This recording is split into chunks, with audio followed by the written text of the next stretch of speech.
Hello, welcome back to the Phantom Diary channel. I'm sure there are many of you listening to my stories to fall asleep. Before we start, write in the comments what country you're listening from. So, let's go. It started with a simple evening trip. Just me and my partner, leaving the city behind for a quiet night under the stars. We had packed a cooler, a few blankets, and our hiking gear.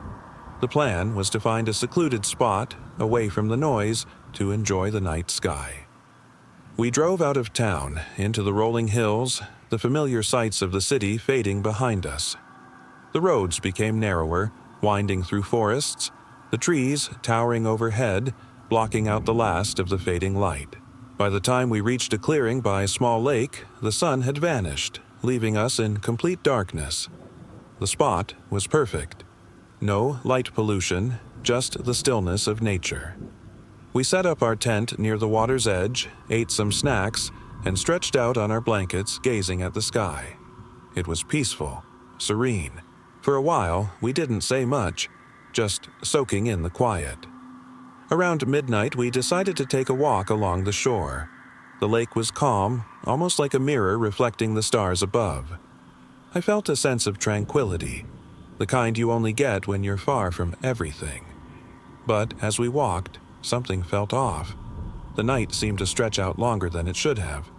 We could hear nothing, no animals, no rustling leaves, not even the usual sounds of insects. It was too quiet. We stopped, staring out at the lake. The water was black as ink, undisturbed. That's when I noticed it, a figure.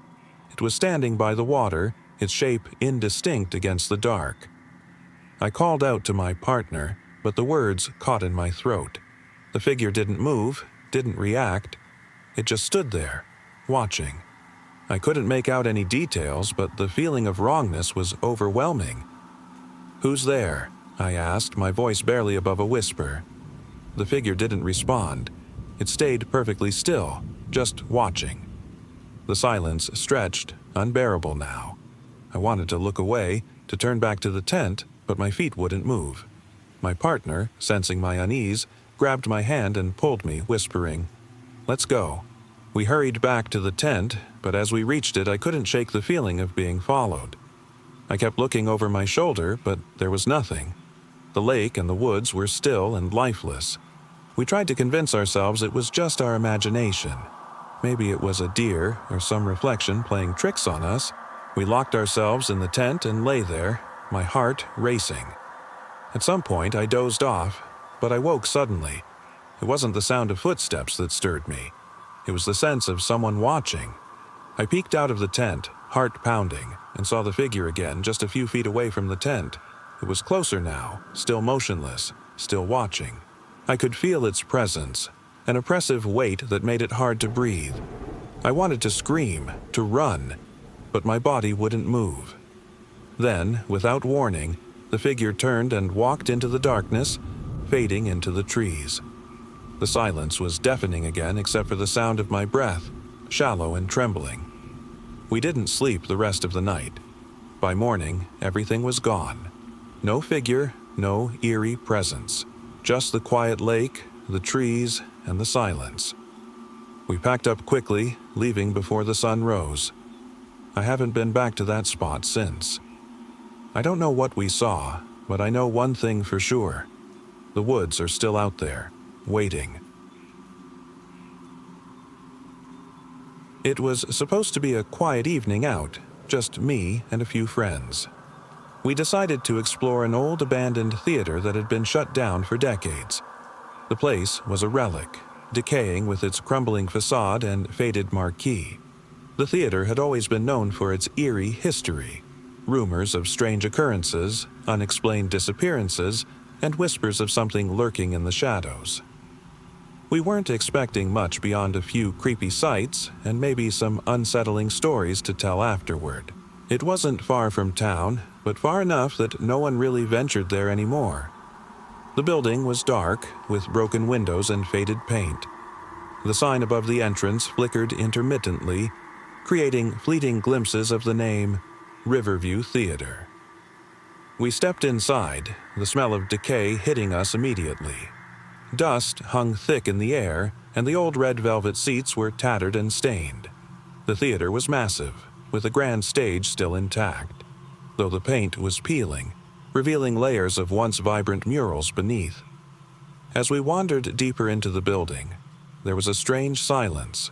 The creaks of the old floorboards echoed around us, amplifying every step we took. The air felt cold, unnatural. I shivered and glanced around, wondering if we'd come too far into a place that wasn't supposed to be disturbed. That's when things started getting strange. We found ourselves in what remained of the lobby. The front doors had long been boarded up, but there was a door behind the counter leading to the projection room. My friends and I hesitated, but curiosity got the better of us.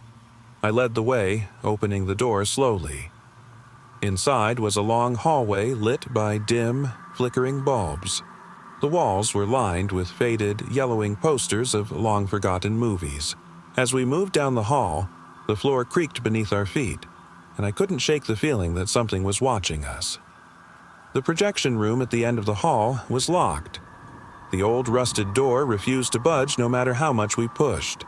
I pulled out my phone to get a better look, and that's when I saw the graffiti etched into the wall. "We're watching you." My blood ran cold, and I realized that whoever wrote that wasn't kidding. I turned around, and that's when I noticed something. A figure, just a faint silhouette, standing at the back of the theater. It was obscured by the shadows, but its presence sent a wave of fear crashing over me. I could feel my heart pounding in my chest. I tried to tell myself it was nothing, but deep down, I knew better. I grabbed my flashlight, shining it in the direction of the figure.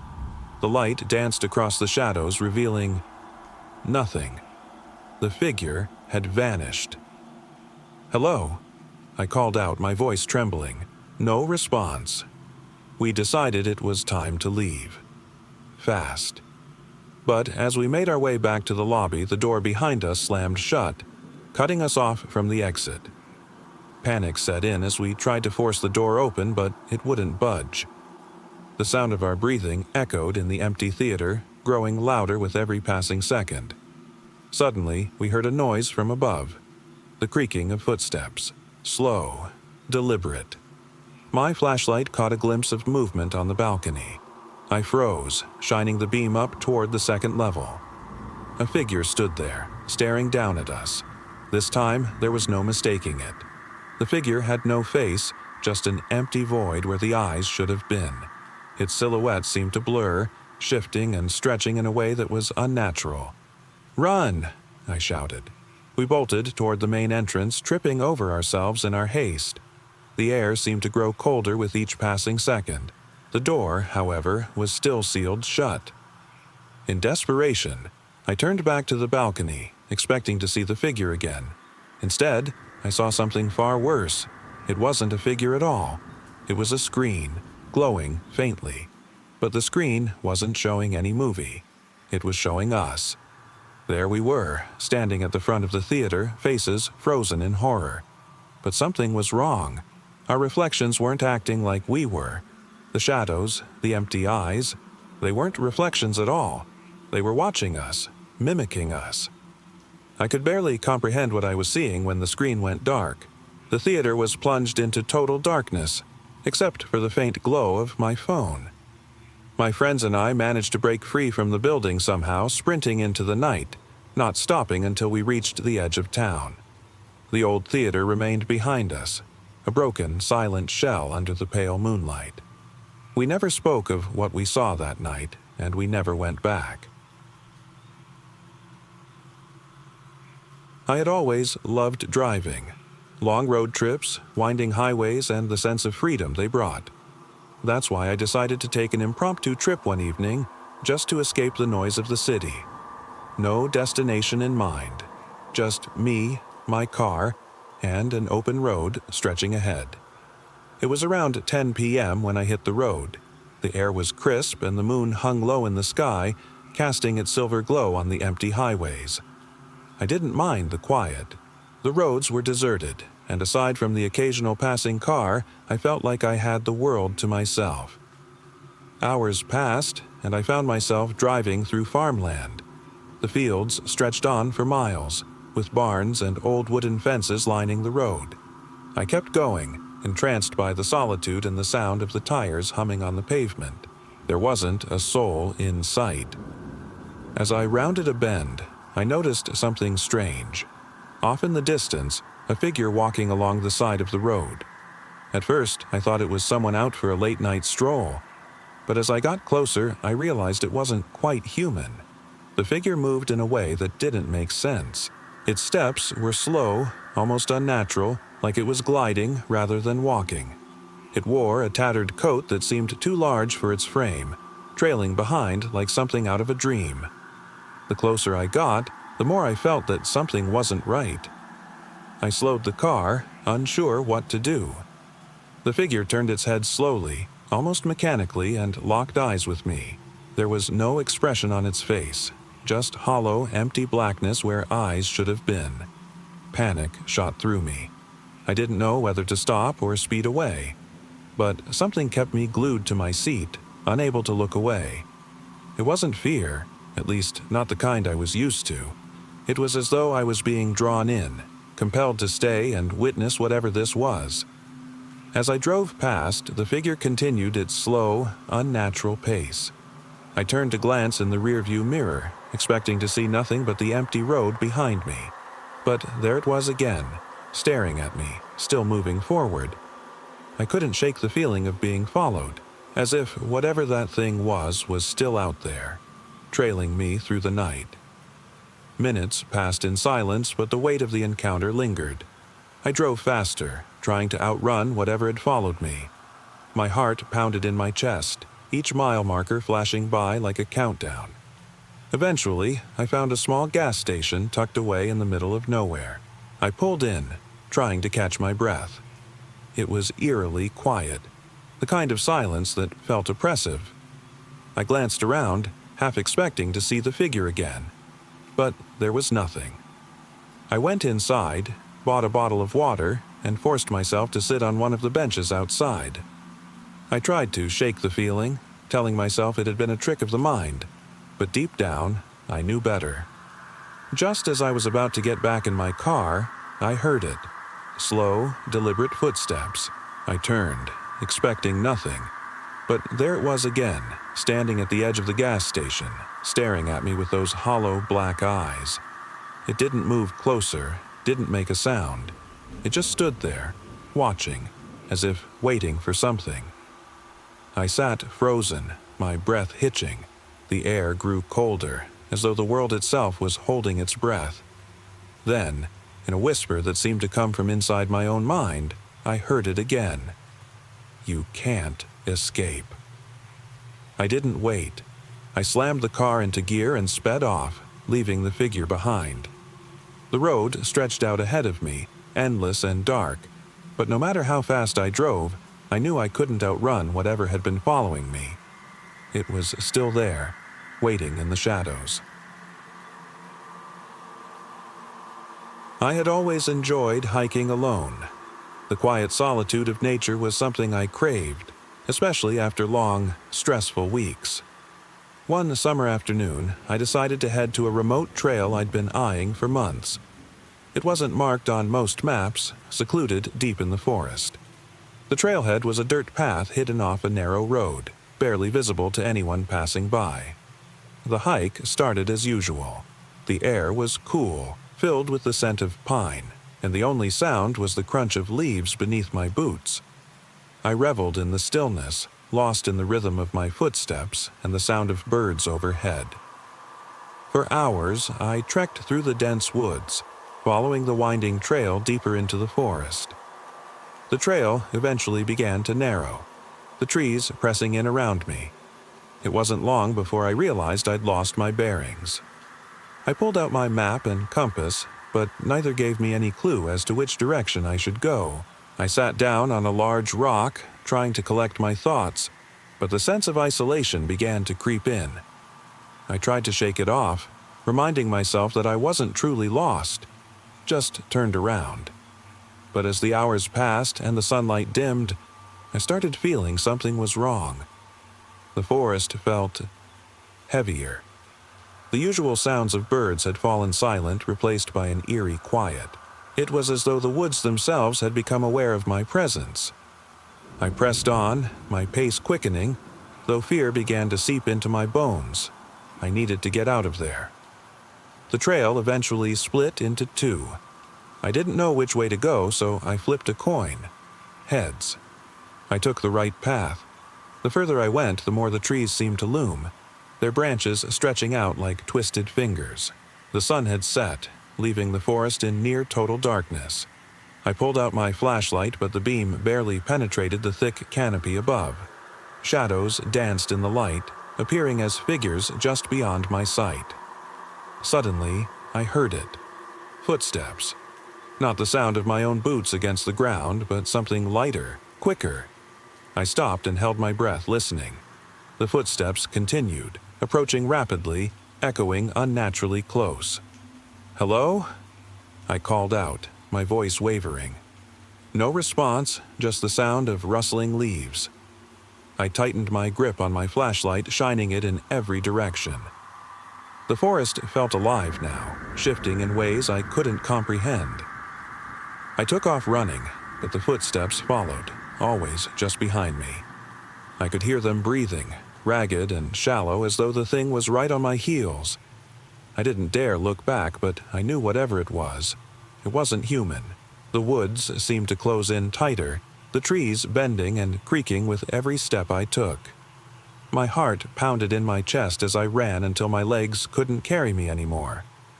Exhausted, I collapsed against a tree, trying to control my breathing. The footsteps stopped. The forest fell deathly quiet again. I could feel something watching me, something I couldn't see, yet I knew it was there, standing just beyond my sight. My flashlight flickered, casting shadows that danced along the trees. The world around me seemed to blur, and then, in the dim light, I saw it. A figure, standing in the distance, motionless. I couldn't make out its features, but I knew it wasn't human. Its presence radiated something cold, something inhuman. Tears streamed down my face as I turned and ran. The woods stretched endlessly, the path disappearing beneath my feet. I could hear it again, the sound of footsteps, lighter now but unmistakably close. And then, through the haze, I saw something that made my blood run cold. At the edge of my flashlight's beam, I glimpsed something hanging from a tree, faint and twisted in the darkness. A figure, a face. It wasn't human, not anymore, just a hollow, warped shape that hung from the tree, swaying gently in the wind. I screamed and ran faster, but I knew it was always right behind me. I didn't stop, couldn't stop, until I burst out of the forest and stumbled into the light of day, gasping for air. I made it out, but even now, I can still feel it, watching, waiting, in the dark, just beyond the edge of sight. I've always loved the city at night, the neon lights, the quiet hum of cars far off in the distance. There's something peaceful about it. I never thought much of urban legends or ghost stories.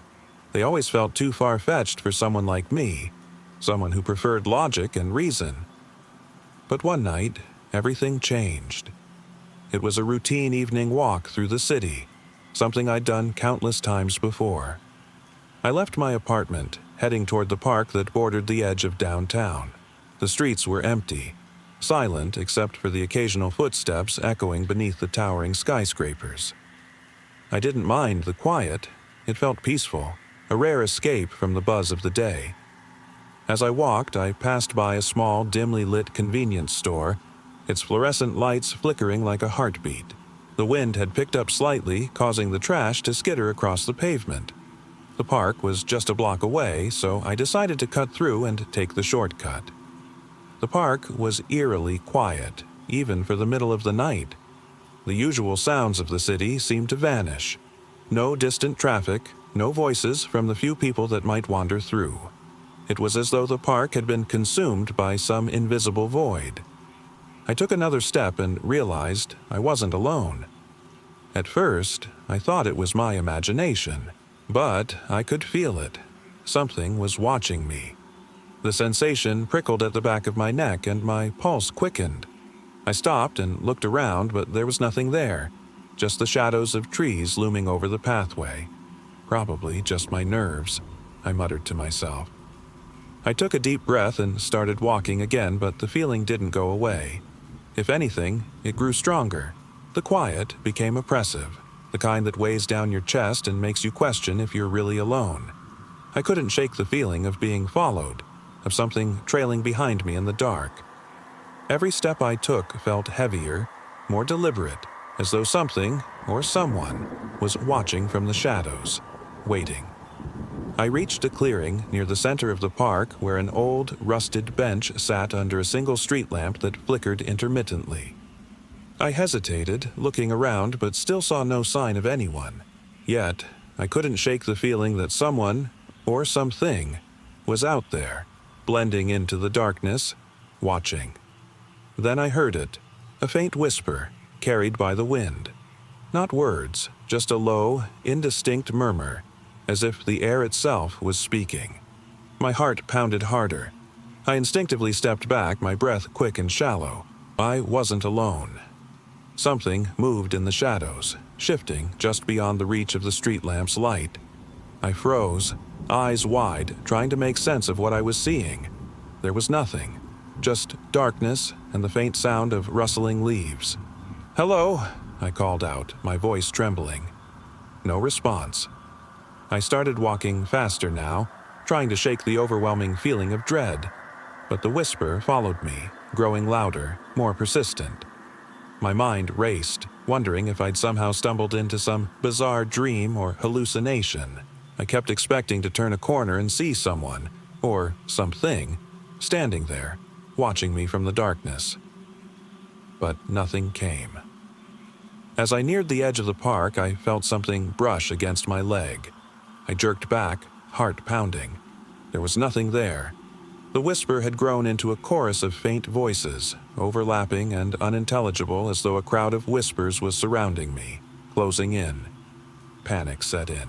I broke into a sprint, sprinting as fast as I could out of the park, back toward the street where my apartment was. My breath came in short, ragged gasps and my legs burned, but I didn't stop. When I reached the edge of the park, I didn't look back. I couldn't. I didn't stop until I was safely back in my apartment, doors bolted, lights on. The next morning, I told myself it was just a bad dream, a hallucination, maybe caused by stress or exhaustion. But I can't forget the feeling of being followed, of those whispers in the dark, of something just beyond my sight. To this day, I still wonder if I was truly alone that night, or if something not human, was watching me, waiting. I never really believed in curses or legends, at least not until that night. It was just an ordinary trip, something I had done 100 times before, driving late along the old highway that cuts through the dense forest. No one lives out there, just the trees and the empty stretch of road, fading into nothingness. That night, I was returning home from a late-night visit to a small town a few hours away. The drive itself was always uneventful, the kind of road that stretches endlessly with only the soft hum of the tires and the headlights cutting through the darkness. Around midnight, I noticed something strange. In the distance, there was a flicker of light in the forest. It wasn't coming from any vehicle. There were no other cars on the road for miles. The light flickered again, and this time I saw it, a figure standing just at the edge of the trees. I slowed down, trying to make sense of what I was seeing. It wasn't a person exactly, but something shaped like one.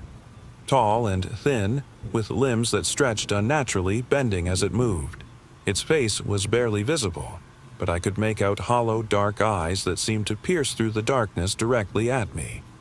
Panic surged through my chest, but I couldn't tear my eyes away. The figure didn't move like a human, more like something inhuman, unnatural. It stayed there, watching me, unmoving, as if waiting. I gripped the steering wheel tighter and sped up, my heart hammering in my chest. The trees whipped past me, but I couldn't shake the feeling that something was keeping pace with me, just beyond my vision, its presence looming closer with every passing second.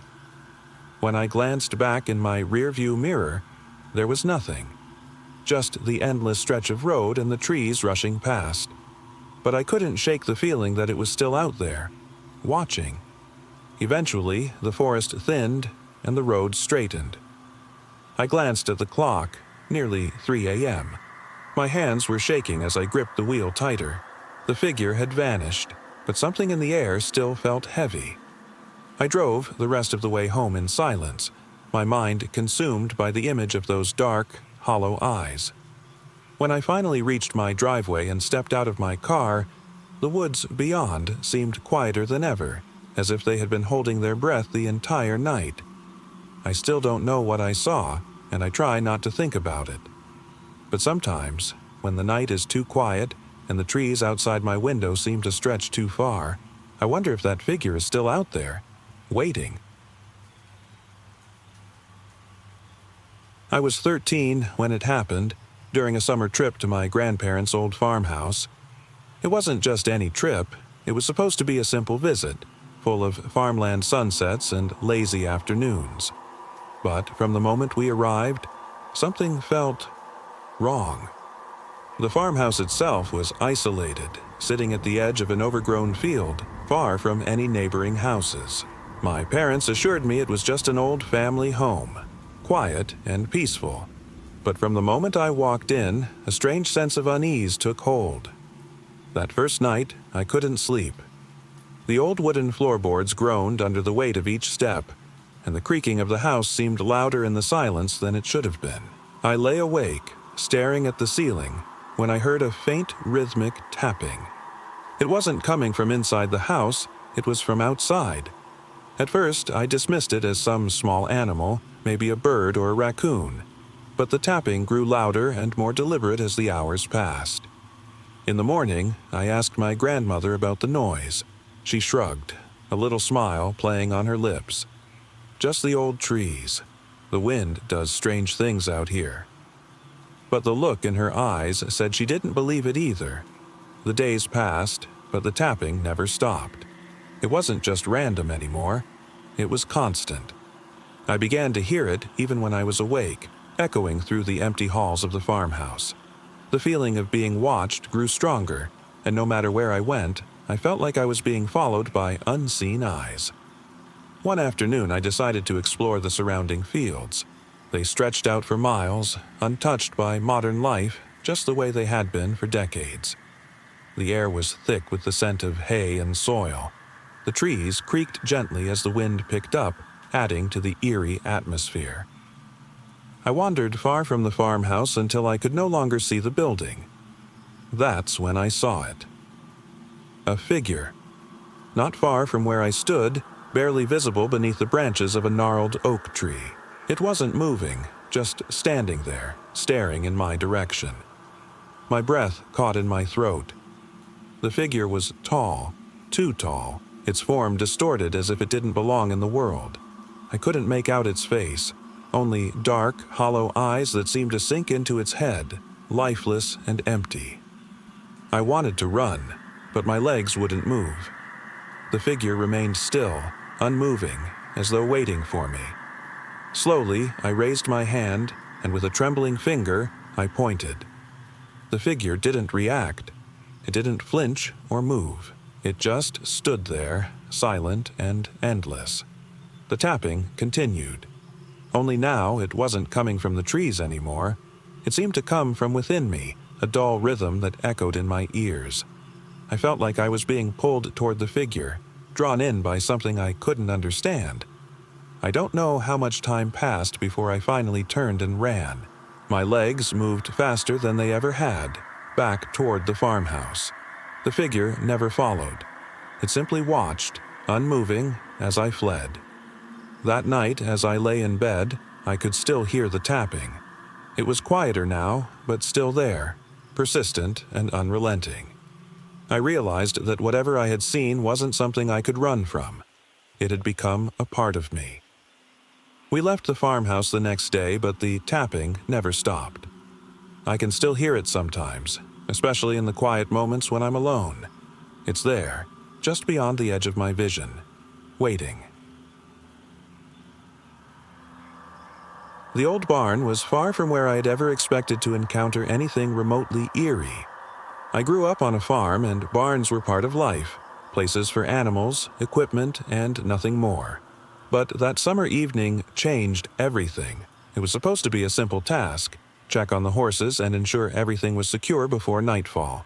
My family had always kept the barn in good shape, but this one had been abandoned for years, unused since my grandfather had passed.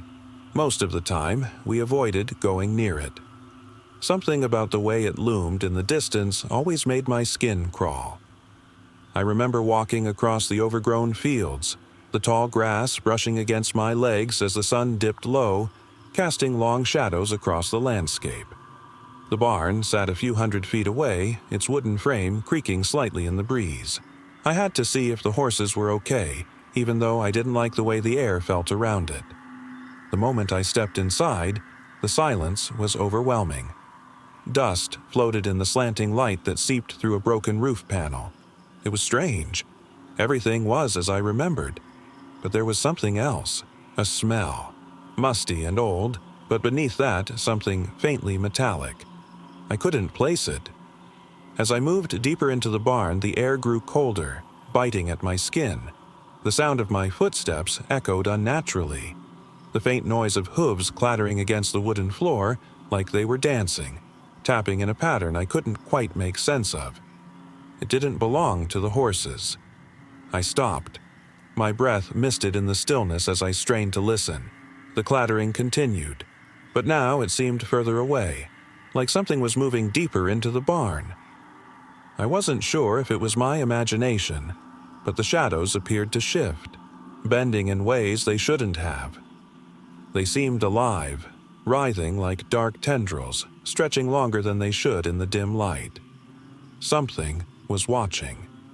I called out to the horses, but the silence swallowed my voice. There was no response, only the distant clattering sound that was now getting closer. I could feel the cold radiating off the wooden beams, seeping into my bones.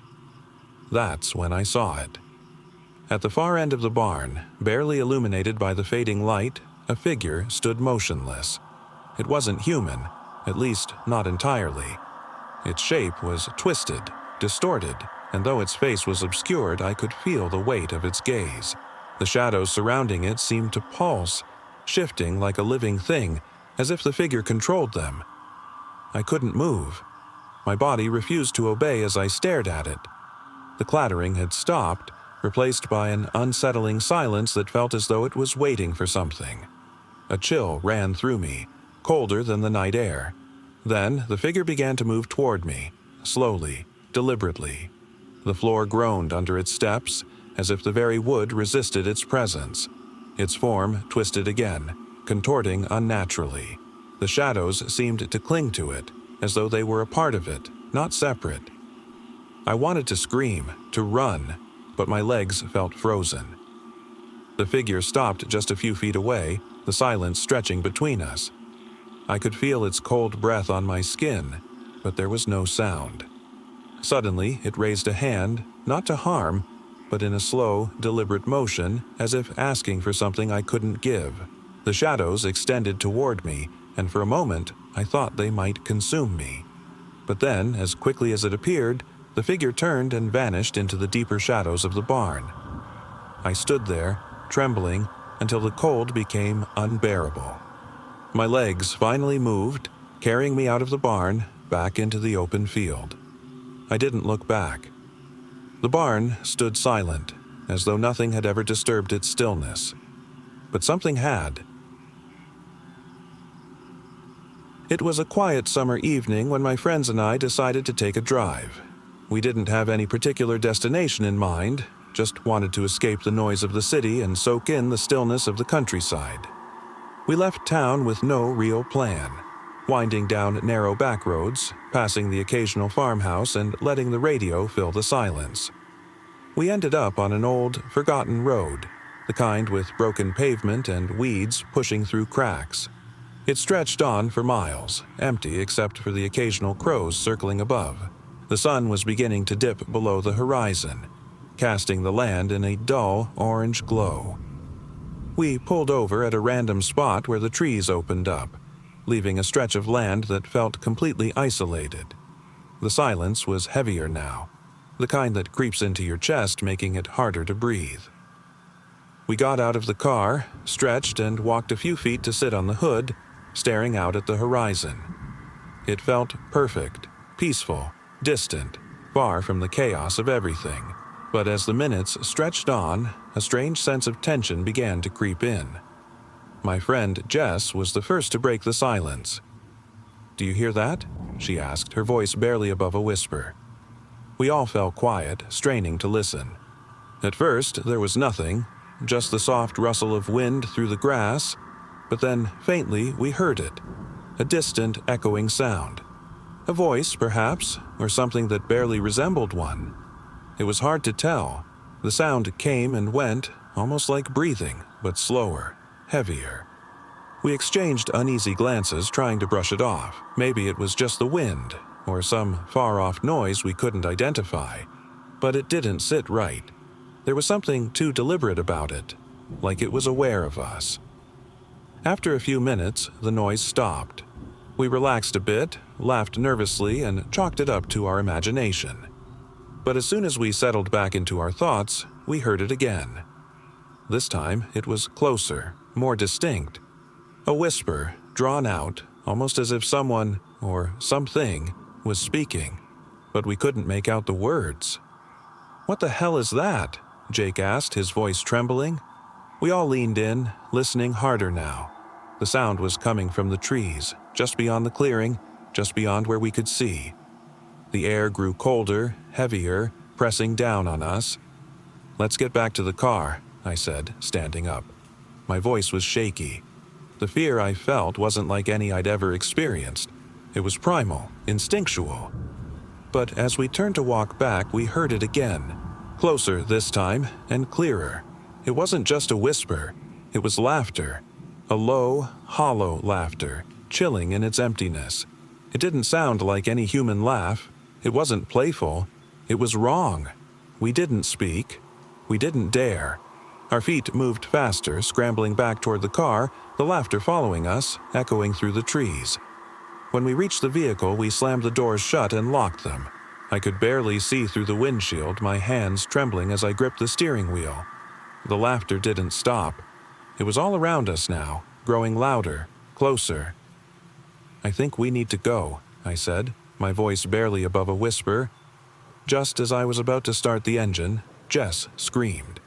I turned to see what she was pointing at, and there, standing in the fading light, was a figure. Tall, gaunt, its eyes empty and hollow, watching us from the edge of the woods. We didn't hesitate. The car roared to life, tires kicking up dust as we sped down the empty road. The figure remained behind, standing motionless as we drove away. But I could still hear the laughter, trailing off into the distance. Even now, I wonder what was out there that night. I've tried to convince myself it was just some animal, something we couldn't understand. But the look in its eyes, empty and hollow, tells me otherwise. Whatever was there, whatever followed us, is still out there. It was a quiet night when I found myself wandering through the dimly lit corridors of an old museum. The place had been closed to the public for months, but someone, somehow, had managed to gain access. I wasn't supposed to be there, but curiosity got the better of me. I'd always loved the idea of exploring abandoned places, especially ones as mysterious and ancient as this museum. The building itself was massive, filled with towering exhibits of relics from long-lost civilizations. The flickering overhead lights cast eerie shadows that stretched along the cracked marble floors, creating an unsettling atmosphere. The air smelled of dust and age, like the very walls were holding on to secrets they didn't want to let go of. As I walked deeper into the museum, my footsteps echoed louder than I'd expected. It was too quiet, almost as if the place had swallowed any sound that dared to linger. I wandered aimlessly, passing through rooms filled with ancient artifacts that seemed to whisper of forgotten lives. The silence was deafening, and every corner I turned felt more oppressive. In one of the exhibit halls, I came across an old display case holding what looked like a cracked, worn statue. It was humanoid, but twisted, with hollow eyes and a carved expression that seemed to leer. I stood there, transfixed by its unsettling presence, until a sudden creak behind me jolted me from my thoughts. I spun around, heart racing. Nothing. Still, the sound felt far too real, far too close. I decided it was time to leave, but as I made my way back toward the entrance, something caught my eye. A faint light, distant but unmistakable, flickering at the end of the hall. My first thought was someone had followed me inside, but the museum was supposed to be locked up tight. There was no way anyone could have gotten in unnoticed. My gut twisted, but I couldn't ignore the pull of curiosity. I moved closer, the silence now deafening, every footstep echoing in the vast emptiness. The closer I got to the flickering light, the more I realized it wasn't from a torch or flashlight. It came from something much older, something ancient. It wasn't warm like a fire. It was cold and spectral, flickering like a dying ember. As I neared the source, the light revealed a figure standing there, motionless and still. I froze. The figure wasn't human, or at least not entirely. Its form was hollow, distorted, long, bony limbs, skin stretched taut over bone. Its face was a hollow void, empty sockets where eyes should have been. The figure remained still, its posture rigid, yet something about it felt alive, as if it were waiting for me. "Who's there?" I called, my voice trembling. No response. The flickering light cast distorted shadows across the creature's gaunt, emaciated form. I took a step back, trying to make sense of what I was seeing. My mind raced. Was this some kind of display? A prop? But the figure felt far too real. "Stay back," I warned, though my voice was barely audible. The creature didn't move. It simply stood there, unmoving. The light flickered again, and in that brief moment of brightness, I saw something. A glimpse of its mouth twisting into a grotesque smile, the kind of smile that didn't belong to any living thing. I knew then that whatever this thing was, it wasn't from this world. Panic took hold, and I spun around to run, my breath hitching as I sprinted through the darkened halls, the flickering light fading behind me. I didn't stop until I reached the exit, pushing open the heavy door and stepping out into the cool night air. The museum was silent again, but I could still feel the weight of whatever I had seen. I don't know if it was a spirit, a lost soul, or something far worse. But I knew one thing for certain. Whatever that thing was, it was still there, waiting in the shadows. It started with a simple drive. I had always been fascinated by old lighthouses, drawn to their solitude and the stories they seemed to hold. So, one weekend, I decided to take a trip to an isolated one perched on a cliff by the sea. It was something I'd always wanted to do, something to escape from the noise of daily life. The lighthouse was miles away from any town or signs of human life.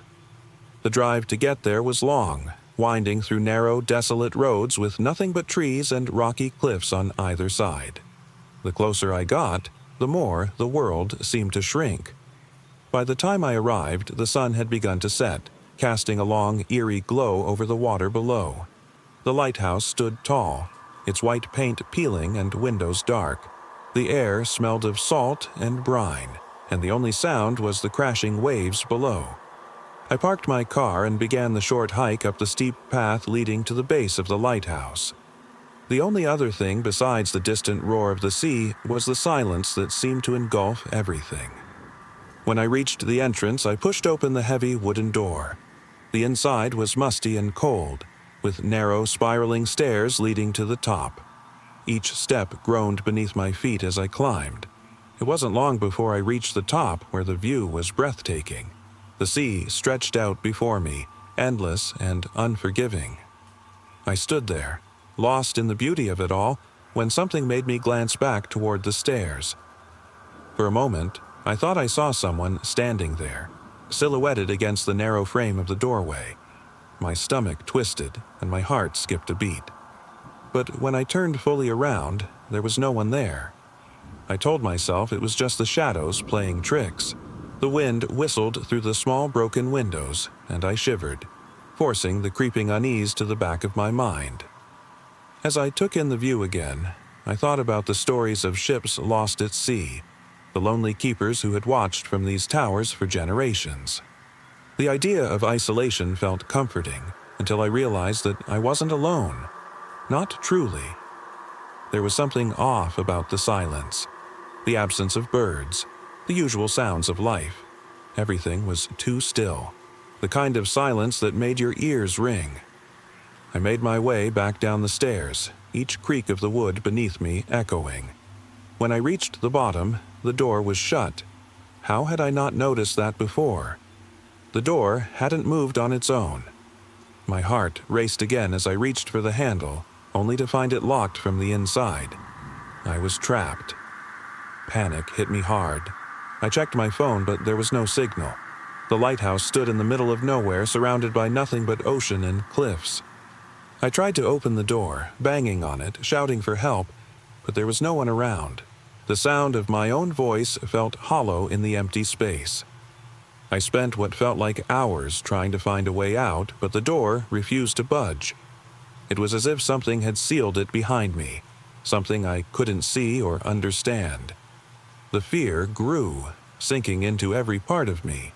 The thought that I might be trapped here, in this ancient lighthouse where the echoes of the past lingered, was too much to bear. When I finally slumped to the floor, exhausted and hopeless, I noticed something strange. The silence seemed to have shifted. Not just quiet, it was as if the world itself had grown quieter. The air was still, heavy, as though time had stopped. I closed my eyes, trying to steady my breathing, when I heard it. The faint sound of a distant bell, soft and low. It wasn't coming from inside the lighthouse, it was from the sea. The bell rang again, louder this time. It echoed off the cliffs, and I couldn't tell if it was real or some strange, haunting memory. My stomach turned as I realized there was no ship in sight, no boat or rescue, just the sound of a bell calling from the void. Trembling, I stood up and went to the window, pressing my face against the cold glass. Below, far out on the water, I saw a flicker of light, dim, almost ghostly. It moved closer, but the lighthouse had no boats or ships. No life should have been out there. I forced myself to look away, but the bell continued, growing louder and more insistent. I didn't know if it was real, or if my mind was playing tricks, but I knew one thing. The lighthouse wasn't just keeping watch over the sea, it felt like the sea was watching me. I never saw anyone outside, never found a way out, but the bell still echoes in my mind, always just out of reach. I don't know if anyone else heard it, or if I was the only one who ever would. It was a quiet, ordinary Friday night.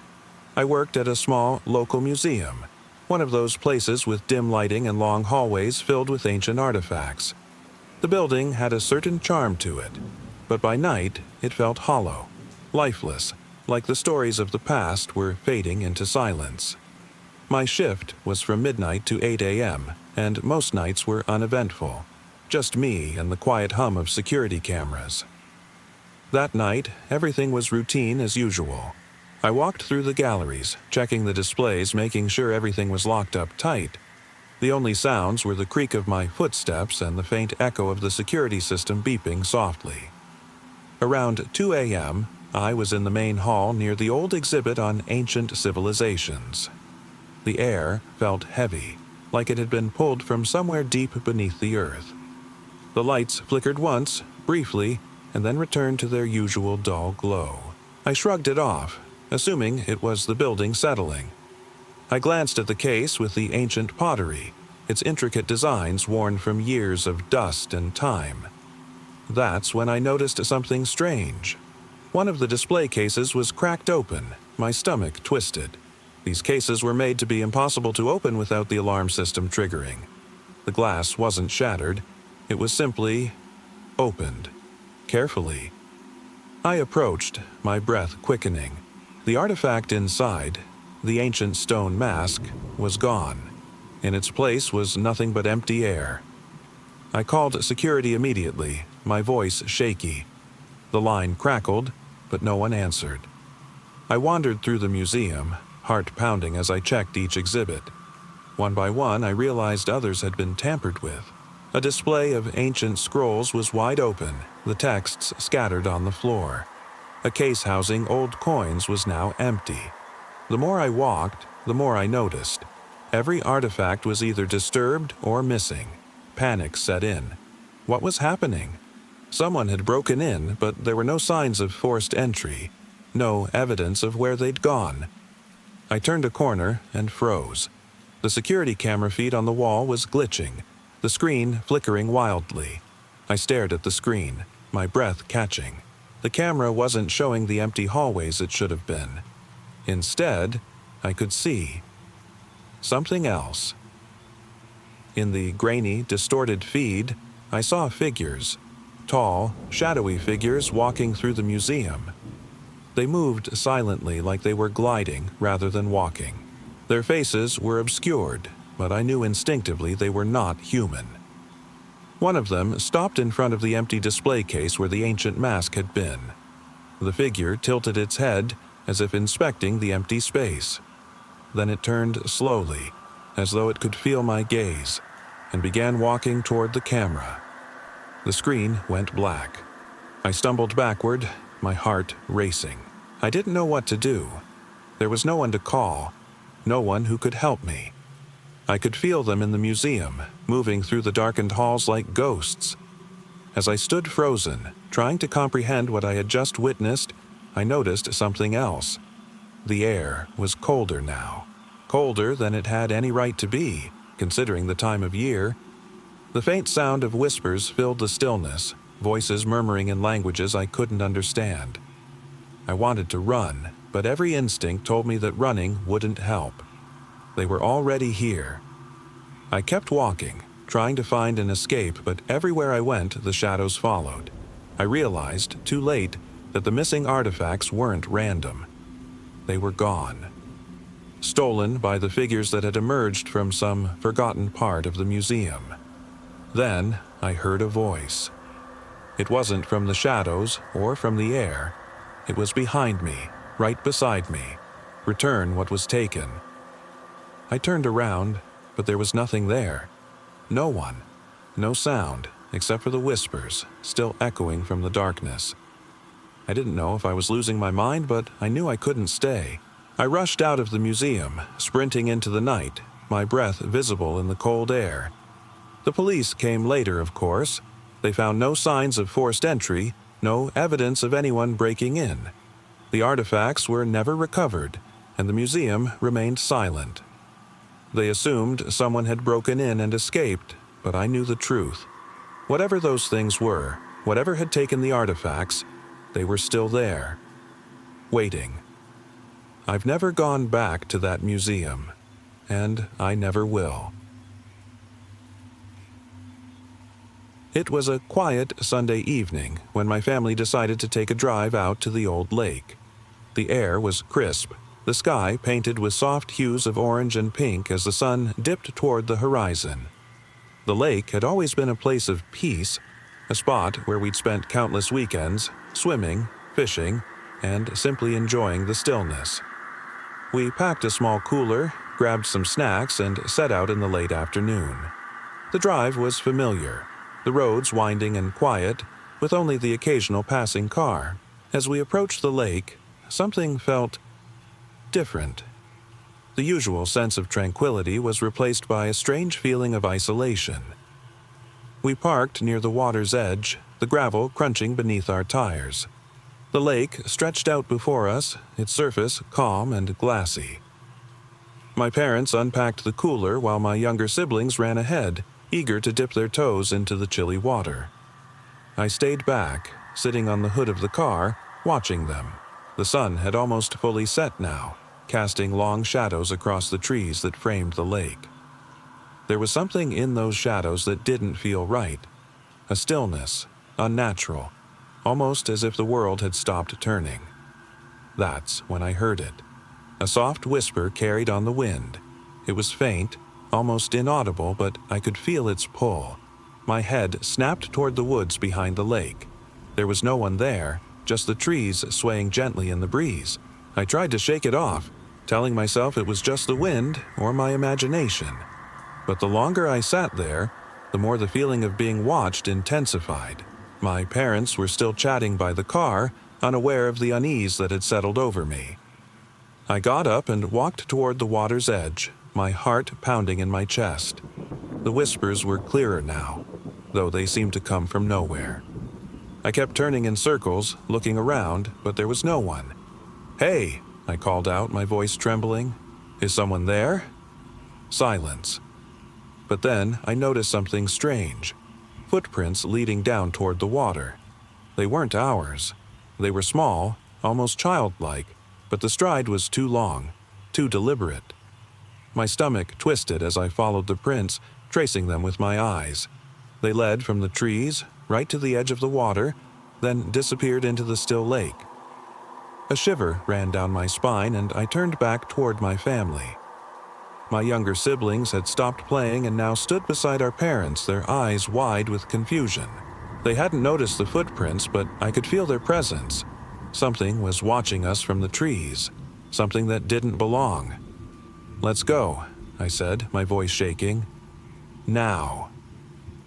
We hurried back to the car, the unease now overwhelming. I didn't dare look back, but the whispers followed us, trailing through the trees like whispers of something long gone. As we drove away from the lake, I kept glancing into the rearview mirror, half expecting to see those childlike footprints, soaked in water, following us. But they were gone. To this day, I still wonder about that evening. The lake has always been a place of peace, but something had lingered there. Something we couldn't see, but that made its presence known. The whispers still echo in my memory, though I haven't heard them since, and I doubt I ever will again. I've always been a creature of habit. Every Friday night, I'd grab my camera and head to the old train tracks that cut through the woods. It wasn't a destination anyone talked about. It was just a place, quiet and desolate, where I could sit and lose myself in the sounds of the passing trains. That night was no different. I parked my car at the edge of the tracks and made my way through the dense underbrush. The woods stretched on forever, the trees towering above, blocking out any sign of the outside world. I loved the solitude, the way everything seemed to pause out here. No phone signal, no noise, no interruptions. Just me and the sound of the tracks stretching into the distance. I set my tripod up, adjusting the camera to capture the faint glow of the distant train lights. As I waited, I realized how dark it had become. The forest had swallowed all light, leaving only the cold glow of the moon casting shadows over the tracks. A slight breeze rustled the leaves, and the distant hum of a train echoed faintly in the distance. That's when I saw it. At first, it was just a flicker of movement at the edge of the trees, a shape, slender and dark, blending into the shadows. I thought maybe it was an animal, but there was something unnatural about the way it moved. Smooth, almost fluid, yet completely wrong. I stared, my breath catching in my throat. Whatever it wasn't natural. The figure stepped closer, moving with that same eerie grace, never making a sound. I froze, my finger hovering over the camera. My heart pounded, every nerve on edge. I told myself it was just a trick of the light, but deep down, I knew better. As it drew nearer, I could make out more details. It wasn't fully human. The proportions were off. Too tall, too thin. Its limbs stretched unnaturally, bending in ways that no person could. But the most disturbing thing was its face. No eyes, no nose, just a blank, hollow void where a face should have been. I wanted to look away, to grab my camera and run, but something held me there, frozen in place. The figure stood just a few feet from me now, its inky, featureless face staring straight ahead.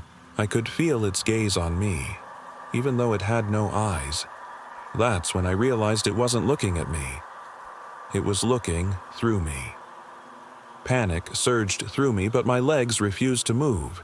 It tilted its head as if examining me. Then, without warning, it turned and vanished into the trees. The silence returned, broken only by the distant rumble of a train far off in the distance. I stumbled backward, my hands trembling as I reached for my camera. The lens trembled as I brought it up, but there was nothing to capture. No figure, no tracks, just the woods. I sat there for what felt like hours, unable to process what I had seen. The train came, its light sweeping through the trees, but I couldn't bring myself to move. I waited, and when it passed, I grabbed my tripod and camera, my mind spinning, unable to shake the feeling that something had been watching me. That something was still there, lurking in the shadows, waiting. I never went back. It was a hot summer evening, and I had decided to take a walk through the neighborhood. The sun had set hours ago, leaving behind a deep, velvety darkness that seemed to stretch forever. The streets were empty, save for the occasional flicker of a porch light, casting long shadows down the sidewalks. I lived in an old, quiet, suburban neighborhood that had once been bustling, but now felt hollow and deserted. Most of the houses were dark, their windows blank and lifeless. As I walked, I noticed the silence. No chirping of crickets, no rustling leaves. It was unnaturally still. The only sounds were the faint echoes of my own footsteps against the cracked pavement. Halfway through my walk, I noticed something off about the house 2 doors down from mine. Its porch light was flickering, buzzing faintly, like it couldn't quite decide if it wanted to be on or off. The windows were dark, and there was a strange emptiness to the place, as if the house itself had been abandoned long ago. But the most unsettling part was the shape standing by the front door, a tall, thin figure cloaked in shadow. At first, I thought it was just the edge of a tree or a dark outline of the house, but then I saw it move. Slowly, deliberately. The figure didn't seem human. It wasn't walking like someone lost or wandering. It moved with purpose, as if it were waiting, watching for something. I stopped in my tracks, my breath catching in my throat. I couldn't look away, even though every part of me wanted to turn and run. I wanted to shout, to call out, but something held me frozen in place. The figure tilted its head, staring in my direction.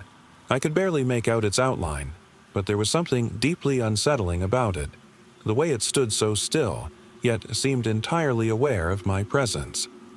Slowly, it began to move towards me, taking long, measured steps. My heart pounded in my chest. I wanted to scream, to flee, but my legs refused to move. I was trapped, rooted to the spot. The figure was almost close enough to make out its features when suddenly, without warning, it stopped. It stood there, facing me, just a few yards away. The silence stretched so thick I could hear my own heartbeat echoing in my ears. Then, without any discernible reason, the figure spoke. Its voice was low, almost mechanical, like it had been recorded and played back. "You should not be here." The words sent a shiver down my spine. I opened my mouth to respond, but no sound came out. I tried to take a step backward, but my body wouldn't move. The figure began to step closer again, and I could feel my panic rising. It tilted its head again, tilting toward me as if it was studying something. Then, almost too quietly to hear, it whispered, "You should have left already."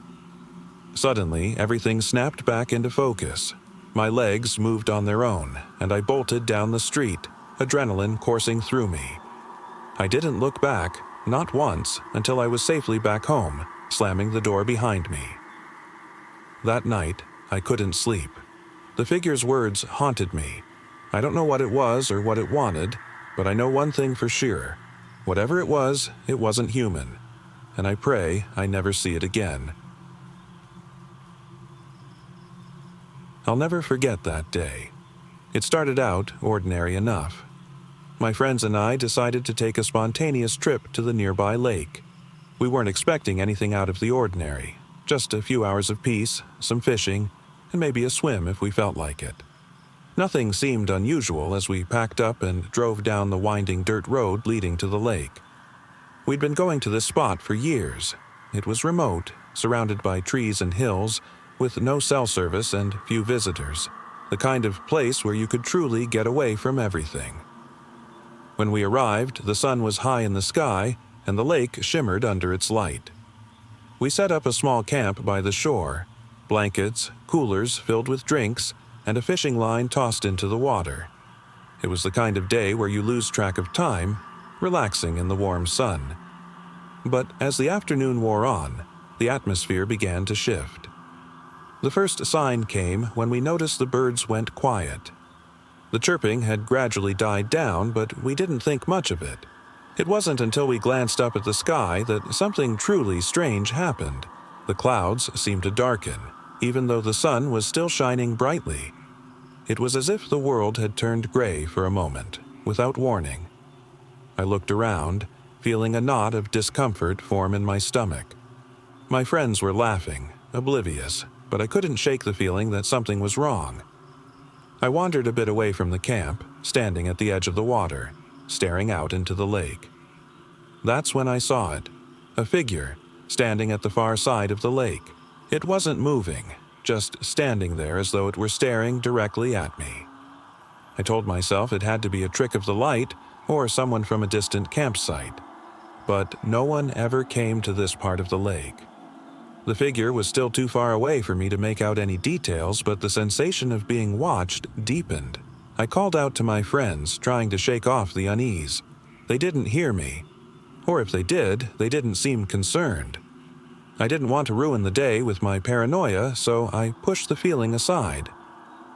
It wasn't until later that evening, when we were sitting around the campfire, that things got worse. The air had grown colder, the sun long set, leaving us with only the dim glow of the fire. The quiet was now oppressive, a stillness that felt unnatural. It wasn't like the calm of nature, it was like something had swallowed the sounds of the night. No crickets, no rustling leaves, just silence. We talked, but the conversation felt forced, the laughter awkward. I kept glancing over my shoulder, feeling eyes on me. I couldn't explain it, but the feeling of being watched was unbearable. Every time I looked around, I saw nothing but trees and darkness. Then, from out of nowhere, we heard it. Soft, distorted whispers. They weren't coming from any direction. It was as if they surrounded us, echoing in the stillness. I strained to make out the words, but whatever was being said was too faint, too unnatural. I couldn't bring myself to ignore it anymore. "Did you guys hear that?" I asked, my voice shaky. They shook their heads, looking at me like I was imagining things. But then I saw it again, the figure, much closer now.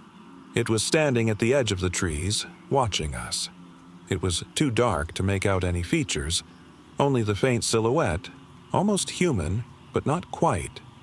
The whispering intensified, as if the figure was breathing the sound into the air. Panic set in. I felt the cold rush through my veins, and my body trembled uncontrollably. I tried to call out again, but no words would come. The figure moved a step closer. It wasn't walking. It glided, as if pulled by some unseen force. The whispers stopped, replaced by an eerie silence. I felt my friends tugging at my arm, pulling me toward the campfire, but I couldn't take my eyes off the figure. It felt like whatever this thing was, it had me trapped. My friends didn't see it, didn't hear the whispers. They told me to snap out of it, convinced I was just spooked by the isolation. But then something happened that I'll never forget. The figure, which had been standing still for what felt like forever, suddenly turned and disappeared into the trees. One moment it was there, and the next, gone, like it had never existed. I tried to explain to my friends what I saw, what I felt, but they couldn't see it.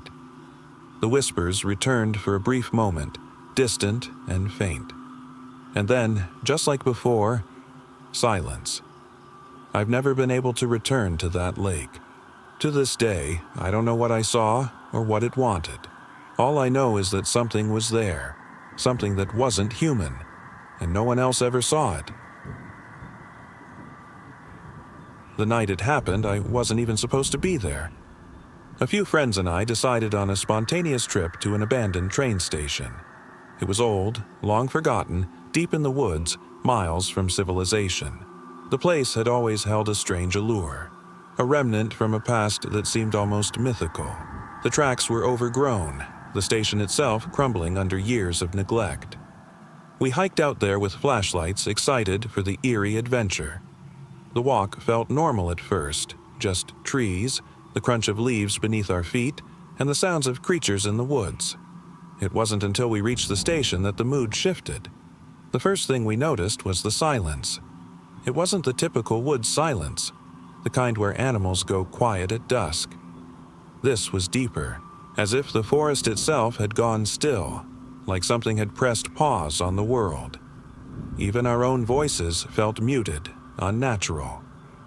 We made our way inside the old building. The walls were stained with mildew, the air thick with the smell of decay. Broken benches and faded posters hung loosely from the walls. Graffiti covered most surfaces, scribbled warnings of danger and decay, but something about it felt different, wrong. We wandered further into the station, and that's when things started to feel off. The shadows seemed to stretch unnaturally in the dim light of our flashlights. We heard faint whispers, too quiet to make out, but they seemed to be coming from inside the building, as if they were the echoes of something long gone.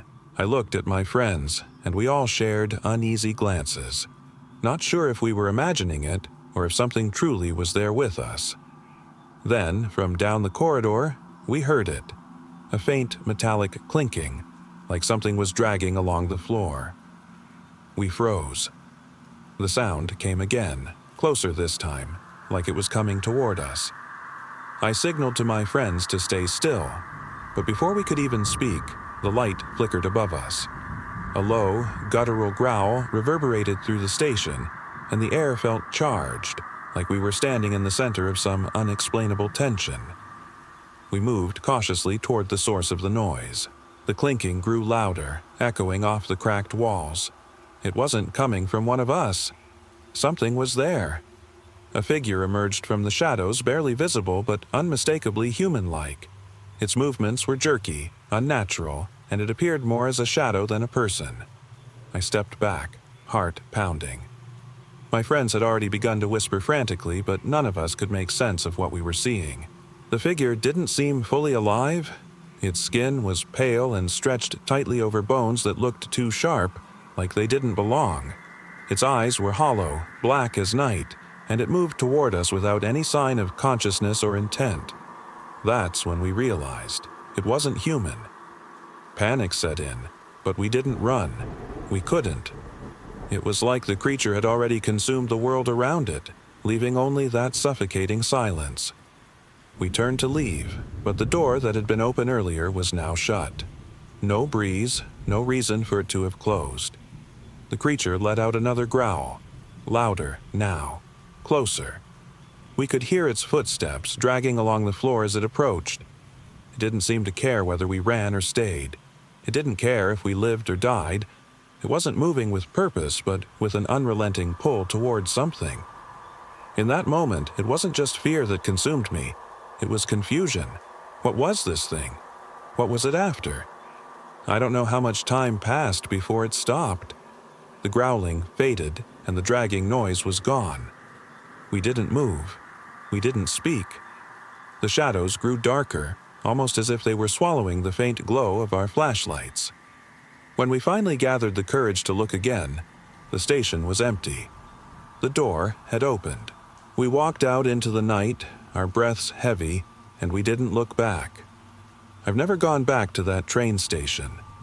I don't know what we encountered that night, and I don't think I want to. But every time I'm alone, there's always that thought. Whatever it was, it's still out there. It started on a quiet summer evening. I was driving down the winding country road, away from the lights of the city and toward the small rural town I called home. The sun had just dipped below the horizon, leaving a deep, orange glow behind the trees. I wasn't in a rush. The journey was peaceful. Nothing but open fields stretching out on either side of the road. My phone buzzed on the passenger seat, just a text from a friend reminding me to take the back route. The usual traffic's a nightmare, they'd said. I smiled and checked the screen. Sure enough, there were no cars ahead, no one behind me. The road was empty. As I drove deeper into the countryside, I felt the weight of the quiet settle around me. The only sounds were the hum of the engine and the occasional chirp of distant crickets. I took a deep breath, letting the calmness wash over me. It was so different from the chaos of the city. It was peaceful. That's when I noticed something strange. A figure standing by the side of the road. At first, I thought it was just someone waiting for a ride, but as I got closer, I realized how still they were. The figure didn't move. No wave, no glance, just standing there, perfectly still, like a mannequin. I passed them without slowing down, my pulse quickening. I told myself they were probably just lost, maybe hitchhiking. But the image of that unmoving figure stuck with me. A few miles further, I came across another one, and this time closer to the edge of a small, overgrown field. The figure stood just a few feet from the road, completely still, staring off into the distance. I passed by, this time slower, my eyes glued to the rearview mirror. There were more. By the time I reached the outskirts of town, I had counted 5. All of them standing still at the side of the road, staring into the darkness, unmoving. I was just about to dismiss the whole thing when a shiver ran down my spine. What if they weren't people? What if they weren't even real? I couldn't shake the feeling that they were watching me. Not just standing there waiting, but following. It wasn't until I was almost home that I realized something else. They hadn't moved. I made it back safe, but the silence of that night, the sight of those figures, still haunts me. I still drive that road sometimes, hoping to find some explanation, but I never do. It was late October, the leaves crunching beneath my feet as I made my way down the quiet country road. I had decided to take a long walk that evening, needing some fresh air away from the dull hum of city life. The sun was setting, casting long dark shadows over the rolling hills, and the only sound was the gentle rustling of trees in the breeze. I'd grown up in this area, a small town surrounded by farmland and open spaces. The woods were always eerie at night, but tonight felt different. The air was colder, heavier. I couldn't shake the feeling that something wasn't right. As I walked, I noticed how distant the usual sounds of animals had become. No crickets, no rustling of leaves, just silence. Even the wind had quieted. I reached the edge of the woods, the trees towering like silent sentinels on either side of the road. The sun had nearly set now, leaving only a dim orange glow on the horizon. It was too early to be this dark. That's when I saw it, standing between 2 trees, perfectly still, a figure watching me from the shadows. It was human-shaped, but there was something off about it. Its posture was wrong, unnatural. I stopped walking, my breath catching in my throat. I couldn't see its face clearly, but I could feel its gaze locked on me. I stood there, heart pounding, unsure if I should move or run. The figure didn't move, didn't blink. It was like something out of a nightmare, just a shadow in the fading light. My legs felt frozen as I tried to look away, but something held my gaze. Who's there? My voice trembled as I forced the words out. The silence stretched on, and then nothing. No response, no sound of breathing, no movement. I wanted to run. I turned back toward the road, but as I did, I saw another figure appear in the distance, emerging from the opposite side of the woods. This one was even closer, closer than I thought possible. It didn't walk, it glided, silently, effortlessly. My stomach twisted as I realized it wasn't human. The shape was wrong, distorted, like something had stretched it out of proportion. My mind raced as I backed away, hands trembling, my heartbeat echoing in my ears. I didn't stop until I was nearly at the edge of the road. The two figures, now several feet apart, stood motionless, their black, empty eyes staring toward me. I realized, with a sick feeling in my stomach, that I hadn't heard any footsteps, just silence. And yet they were there, both of them, in the middle of nowhere, watching me. I turned and ran, my legs carrying me as fast as they could, the figures vanishing into the darkness behind me. I never looked back. To this day, I don't know what they were, but I know they weren't human. It was a quiet evening when I decided to take my dog, Max, for a walk through the park. The sun had just dipped below the horizon, painting the sky in shades of orange and purple. The park was usually bustling with families and joggers during the day, but by nightfall it became eerily deserted. Tonight, though, something felt different. Off. Max pulled gently at the leash as we wandered deeper into the park, his sharp eyes scanning the darkened trees. I wasn't worried at first, having walked these paths countless times, but tonight the usual calm was replaced by a creeping unease. We passed by the old playground, its swings creaking gently in the breeze. The air felt colder than usual, and I shivered, pulling my jacket tighter. That's when I heard it, a faint rustling in the distance like something moving through the underbrush. I stopped, listening. Max froze too, ears perked. "Come on, boy," I murmured, trying to shake off the strange sensation that prickled my skin. We continued walking, but the feeling didn't fade. Every step I took, the sense of being watched grew stronger. It was as though the trees themselves were closing in around us, watching in silence. I glanced back once, expecting to see someone, anyone, but the path behind me was empty. Still, the feeling of being followed remained. As we neared the center of the park, I spotted something strange, a flickering light in the distance. It looked like someone holding a lantern, but there was no sign of a person. My heart quickened. Max growled low in his throat, ears flat against his head. I tried to reason with myself. Maybe someone had lost a flashlight or a phone, nothing to be afraid of. Yet, as we approached the source of the light, I couldn't shake the feeling that something wasn't right. The glow flickered erratically like it was struggling to stay on. And then, just as quickly as it had appeared, the light went out. I froze, clutching Max's leash tightly.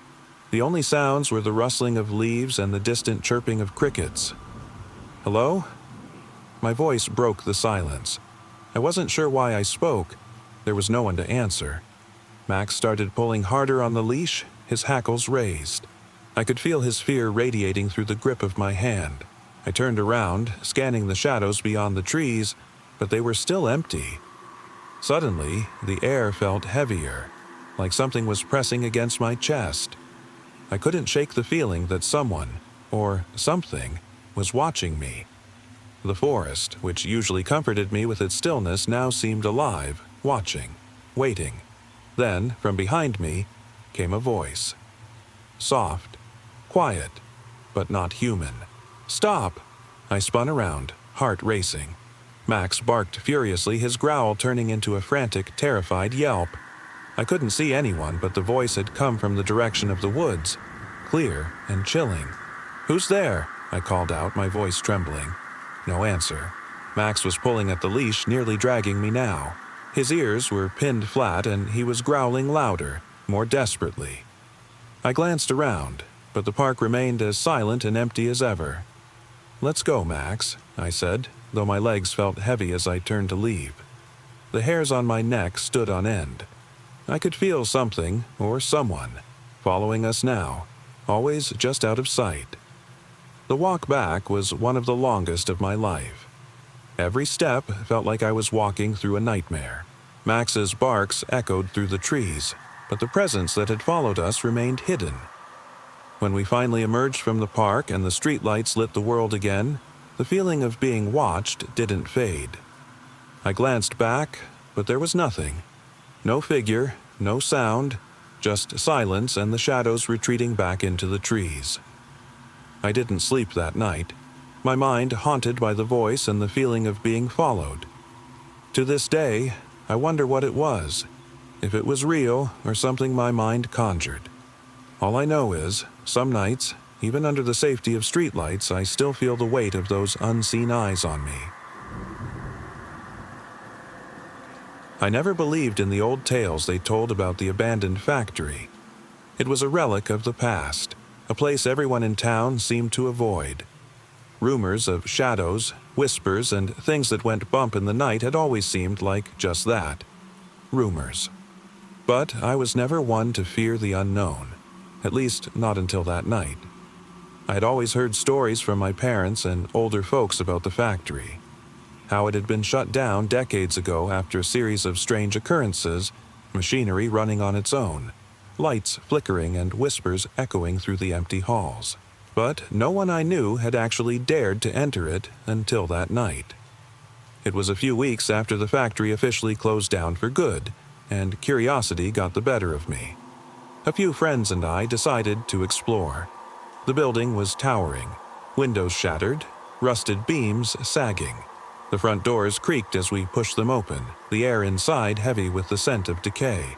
We stepped cautiously through the dimly lit corridors, flashlight beams cutting through the thick shadows.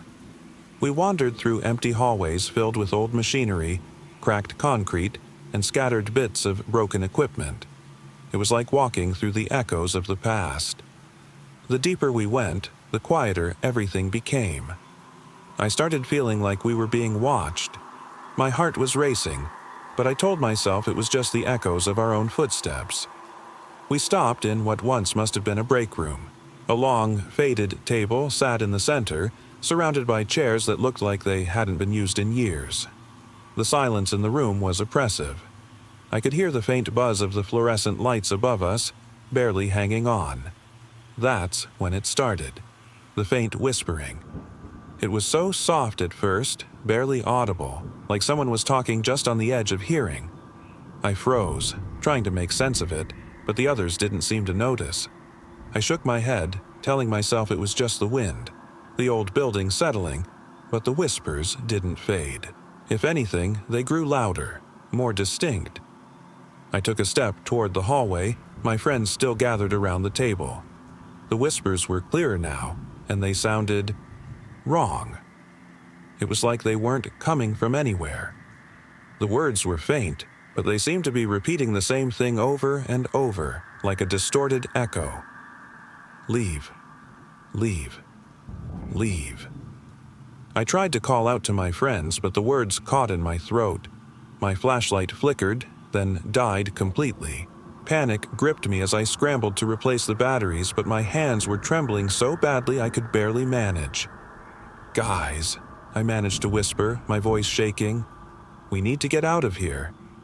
I heard a low, raspy laugh behind me, cold and hollow. My blood ran cold. I turned around slowly, expecting to see one of my friends, but there was no one there. The whispers had stopped, but the air grew colder. I could feel a presence in the room now, something that wasn't human. I heard it then. The faint sound of footsteps, slow and deliberate, moving toward me from the hall. They weren't my friends' footsteps. I couldn't move, couldn't think. The sound grew louder, closer, until I could feel the vibrations in the floor beneath me. I backed away, stepping carefully until I felt the wall press against my back. The whispers returned, louder this time, accompanied by the sound of dragging footsteps. "Leave. Leave. Leave," they seemed to chant, their distorted voices weaving into the air. I wanted to scream, but my throat was dry. Suddenly, the lights went out entirely, plunging the room into total darkness. My friends' voices echoed faintly, calling out for me from deeper in the building, but I couldn't find them. I fumbled with my phone, but it was dead. The only sound now was the relentless whispering, growing louder, more urgent. I held my breath, waiting for something to emerge from the shadows. But nothing ever did. Somehow, I found my way out, back through the winding halls, past the echoes of those whispers. My friends never believed me when I told them. To this day, they think I imagined it, that it was just some old factory with nothing more than dust and creaking metal. But I know what I heard, and sometimes, even now, I can still hear the whispers, just faint enough to make my skin crawl. My friends and I decided on a whim to take the long trail that stretched along the edge of the cliffs, far from any roads, towns, or lights. We wanted nothing but peace, a chance to get away from everything. We parked at the base of the trail, unloaded our backpacks, and began the slow ascent. The air was clear, and the sound of crickets filled the silence. It was peaceful. That was the only word for it. Peaceful.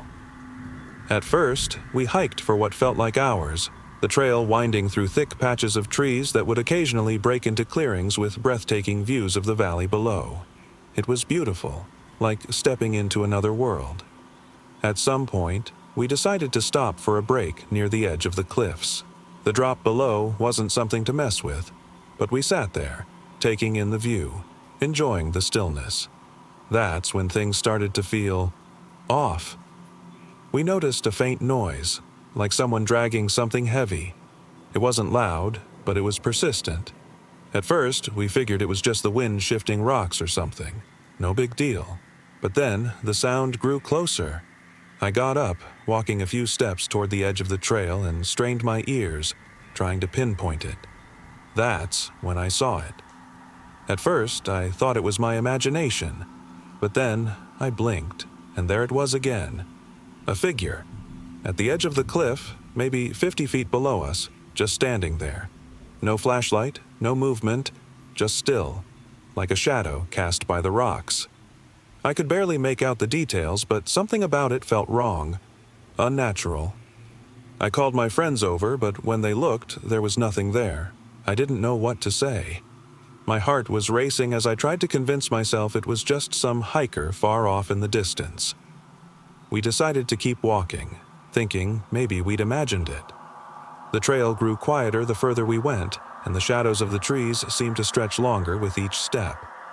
We came to a part of the trail where the ground dropped off steeply again, the cliff face towering above us. As we moved closer to that edge, the air seemed heavier. The noise returned, faint, dragging footsteps, but now accompanied by whispers, distant and soft. I could barely make out the words, but they sent chills down my spine. "We're still here," they said. My friends were laughing, unaware of what I'd heard. I looked around, trying to convince myself I was imagining things, but the unease in my chest was growing. The figure was still out there, watching us. I could feel its presence, even though I couldn't see it. We reached a part of the trail where the trees thinned, giving us a view of the valley again. Below, I saw something that made my stomach drop. Another figure standing by the edge of the cliff far below, and then another, and another, until the entire expanse below was filled with dark shapes that seemed to be watching us, unmoving. I froze. My friends kept walking, oblivious, but I couldn't move. I wanted to scream, to shout, but my voice wouldn't come. The figures, there were dozens of them, seemed to blend into the shadows of the cliffs, but I could feel their eyes on me. I couldn't look away from the sight below, even as panic began to rise in my chest.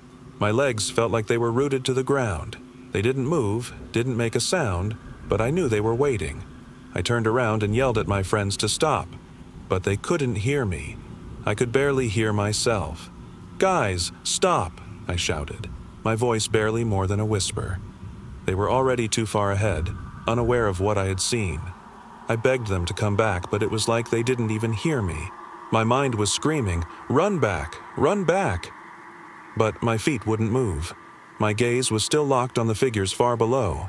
The dragging sound grew louder again, this time coming from above, behind me. I could feel something close, closer than it had been before. I turned around slowly, and that's when I saw it. The figure from earlier. the one by the cliff, now standing just a few feet away from me. Its face wasn't visible, but I could feel it watching me. Its presence seemed to drown out everything else. The sound of my friends, the wind, everything except the slow, deliberate footsteps drawing closer. "We're still here," it whispered again, and I could feel its breath against my neck. I didn't move. I couldn't. The figure leaned in closer, and I swear I could feel its cold, lifeless stare boring into me. But then, just as suddenly as it had appeared, it stopped. The dragging noise and whispers faded. The figure stood there for a moment longer, then turned and slowly walked back into the shadows of the cliff. By some miracle, my friends finally heard me screaming, and they ran back to find me. We left that trail as fast as we could, but I can still feel it, like something is out there, waiting, still. It was a quiet evening, and I was driving down a deserted highway, the kind where the road stretches endlessly with nothing but fields and trees on either side. I had been driving for hours, heading home after a long trip, and the dim glow of my headlights was the only source of light in the endless blackness around me. The air was thick with the scent of rain, though no storms had come. The tires hummed on the road, and the only sound was the rhythmic click of the wipers clearing the occasional drops from my windshield. I hadn't seen another car in hours, not since leaving the last town, and I felt that familiar sense of isolation creeping in. As I turned a bend, the first thing I noticed was the old wooden sign. It was weathered and barely legible, but I could make out the faint outline of the words. Eagle Point, 5 miles. I didn't remember seeing a town named Eagle Point on any map, but the sign wasn't particularly unusual, just another small forgotten place along this endless stretch of road. I was tempted to speed up, eager to get home, but something about that sign pulled me in. Curiosity, maybe, or the strange sense of solitude that had settled over the drive. I took a slow turn down the narrow, winding road that led toward Eagle Point.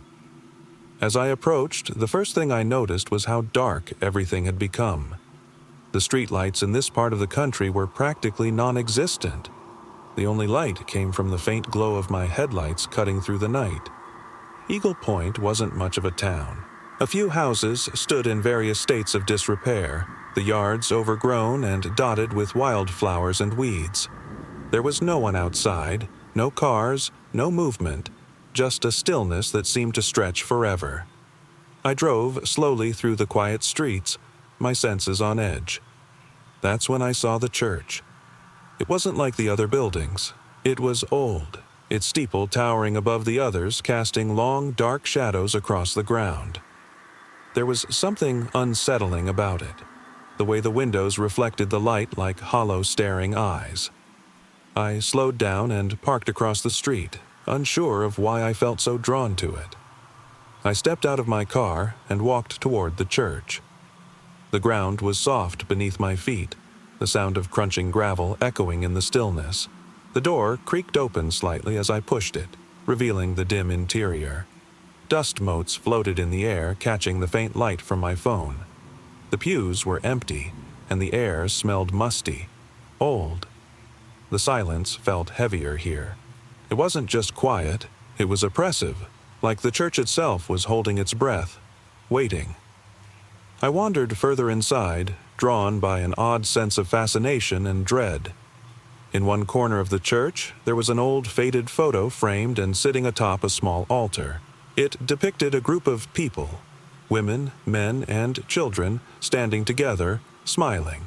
But their eyes were empty, vacant. As I stared at the photo, I felt my skin crawl. The stillness grew deeper, more suffocating. Then, from the back of the church, I heard it. A faint whisper, too soft to understand, but unmistakable. My breath caught in my throat and I turned slowly, heart pounding. There was nothing there, just shadows in the corners, stretching and shifting. I backed away from the altar toward the door. That's when I noticed something strange. The photo was gone. In its place was another photo, newly placed on the altar. This one showed me, alone, standing by my car with an empty, hollow stare. Panic gripped me as I snatched the photo and backed toward the door. The whispering had grown louder now, echoing through the church like 1,000 voices speaking at once. I couldn't make out what they were saying, but the tone was haunting. I stumbled outside, the door slamming behind me. I didn't stop running until I was back in my car, my heart racing like it might burst. I drove as fast as I could, eyes locked on the road ahead. When I finally dared to look back, the church was gone, just empty fields stretching into the void. I never went back. To this day, I can't explain what I saw or heard. All I know is that some places aren't meant to be revisited. Some places leave you changed, and some places never really leave at all. I still can't forget that night in the abandoned subway station. It was supposed to be a routine trip home after a long day, but everything felt off from the moment I stepped onto the platform. I had just missed the last train, so I found myself alone in the dim light of the old station. The air was thick with dust, the kind of silence that feels almost oppressive. There wasn't a soul in sight, and even the usual sounds of distant trains were absent. The station had a strange, heavy atmosphere, as though the city itself had forgotten about it. I sat down on the platform bench, my phone dimming as I glanced at it. No signal. I sighed, slipping it back into my pocket. That's when I noticed the flickering lights. The fluorescent bulbs hummed and flickered, casting distorted shadows that danced across the tiles. The whole place felt like it was slipping into another dimension. Time passed, or at least it felt like it did. The stillness stretched on and the silence grew deeper. Then I heard something, a soft, dragging noise echoing from somewhere deeper into the station. It was slow, uneven, like someone was shuffling along the tiles. I froze, straining my ears. The sound grew louder, closer. I should have left, but something kept me there, my fear rooted in place. I wanted to run, but my legs wouldn't move. Then I saw it, a figure. It was tall, gaunt, and moving with a jerky, unnatural gait. Its face was obscured by a shadow, but I could see the unsettling way it tilted its head as if listening. The closer it came, the more I realized its footsteps didn't match any human pattern. They were uneven, like someone dragging something heavy behind them. I wanted to scream, but my throat was locked in place. I couldn't look away as the figure got closer. It wasn't until it was right in front of me that I saw it, a faint, hollow glow where its eyes should have been. The smell hit me first, something rotten and metallic. The silence broke into a low, distorted whisper, like the sound of something ancient and wrong. "Leave," it rasped, its voice sounding almost mechanical. "Not supposed to be here." In that moment, every instinct in my body screamed to run, but when I turned to flee, my legs buckled beneath me. The creature was gone, vanished like a memory. The subway station was still and empty once more, the lights flickering as though nothing had ever happened. I got up and made my way to the edge of the platform, my heart thudding in my chest. I didn't look back, and I didn't stop until I reached the safety of my home. Even now, I wonder what I saw that night, and whether it's still waiting for someone else to stumble into the darkness. It was supposed to be a relaxing trip. My friends and I decided to rent a small, secluded cabin by a quiet lake in the mountains. No phones, no internet, just nature and us, looking to escape the city for a few days. I wasn't expecting much, just peace and quiet, maybe a few beers by the fire. The cabin was far off the beaten path, accessible only by a narrow dirt road winding through the forest. We arrived at sunset, the sky painted in hues of orange and pink. The cabin itself was old but charming, built from rough timber and surrounded by tall trees. It felt like the perfect escape. That first night, everything was peaceful. We unpacked, built a fire, and enjoyed the stillness of the night. The only sounds were the crackling flames and the occasional rustle of the trees in the breeze. After a few hours, we turned in, exhausted from the long drive. I awoke sometime later. The cabin was quiet, but there was a faint noise that drew me from my sleep. a soft thudding sound like someone knocking just outside the window. I sat up, my heart pounding.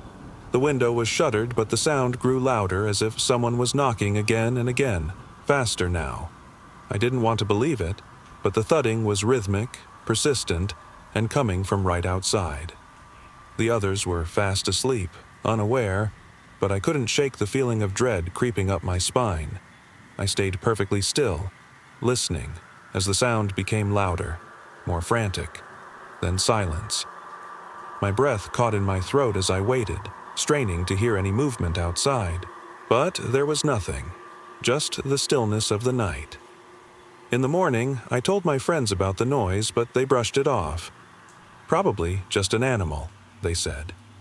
I wanted to believe that, but deep down, I knew it wasn't. That afternoon, we decided to go for a hike along one of the trails nearby. As we walked, I couldn't shake the feeling that we were being watched. I glanced over my shoulder more than once, but there was nothing behind us, just the endless trees and the winding trail. Still, the sense of unease persisted. When we returned to the cabin, something felt different. The air was thicker, the silence more oppressive. That night, as we gathered around the fire, I noticed something strange. The fire flickered unnaturally, casting distorted shadows on the walls.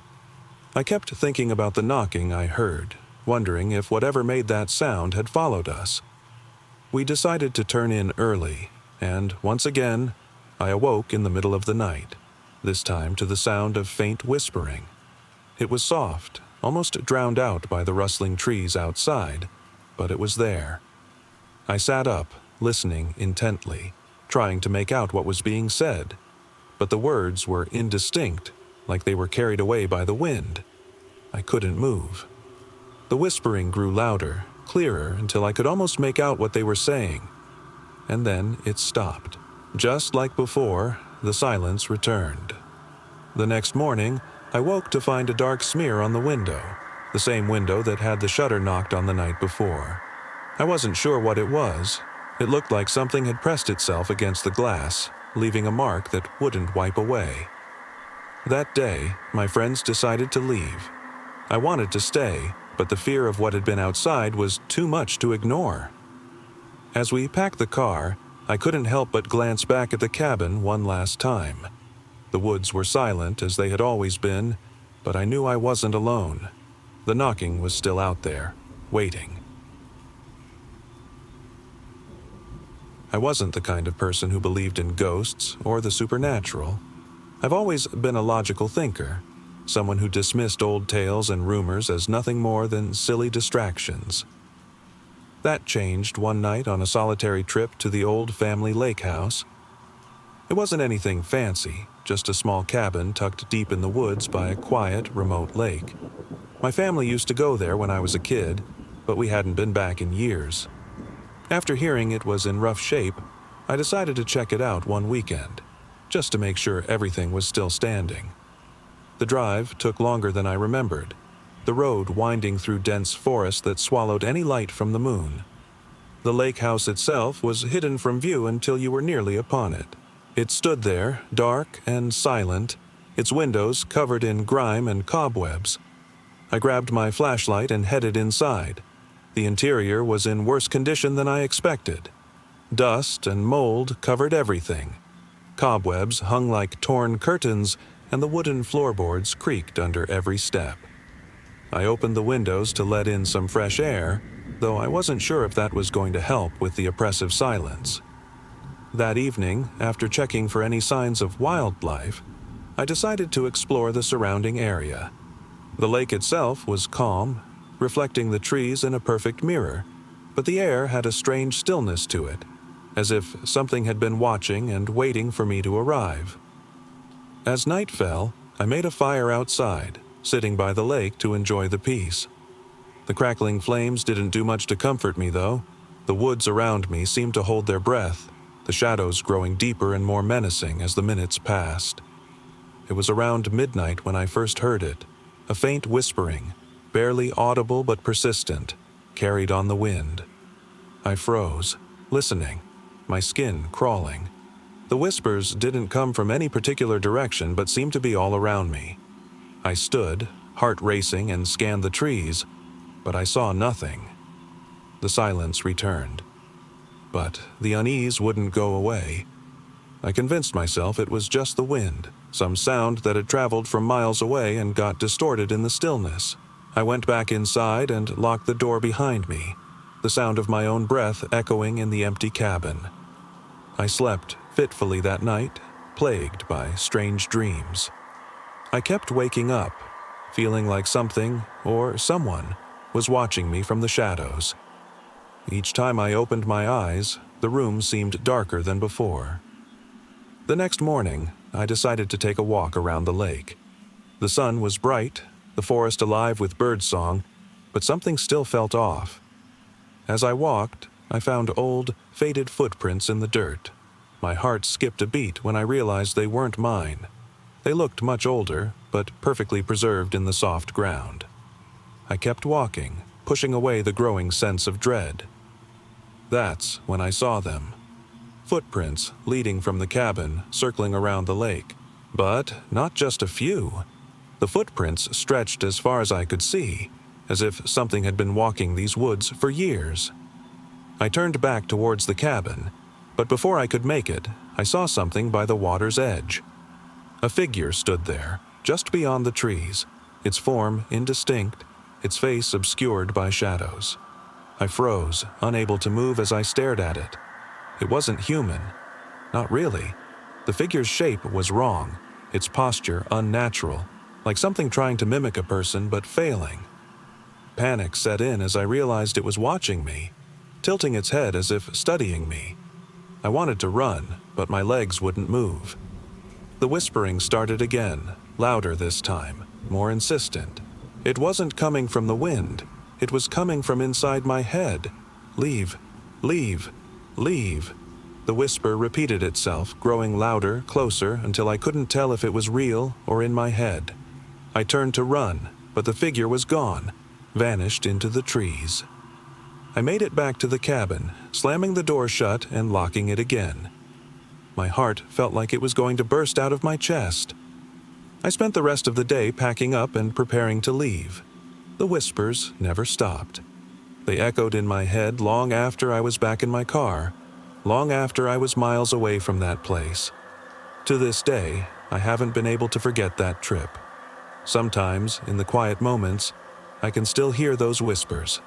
Not out loud, but in my mind, like they're waiting, always watching.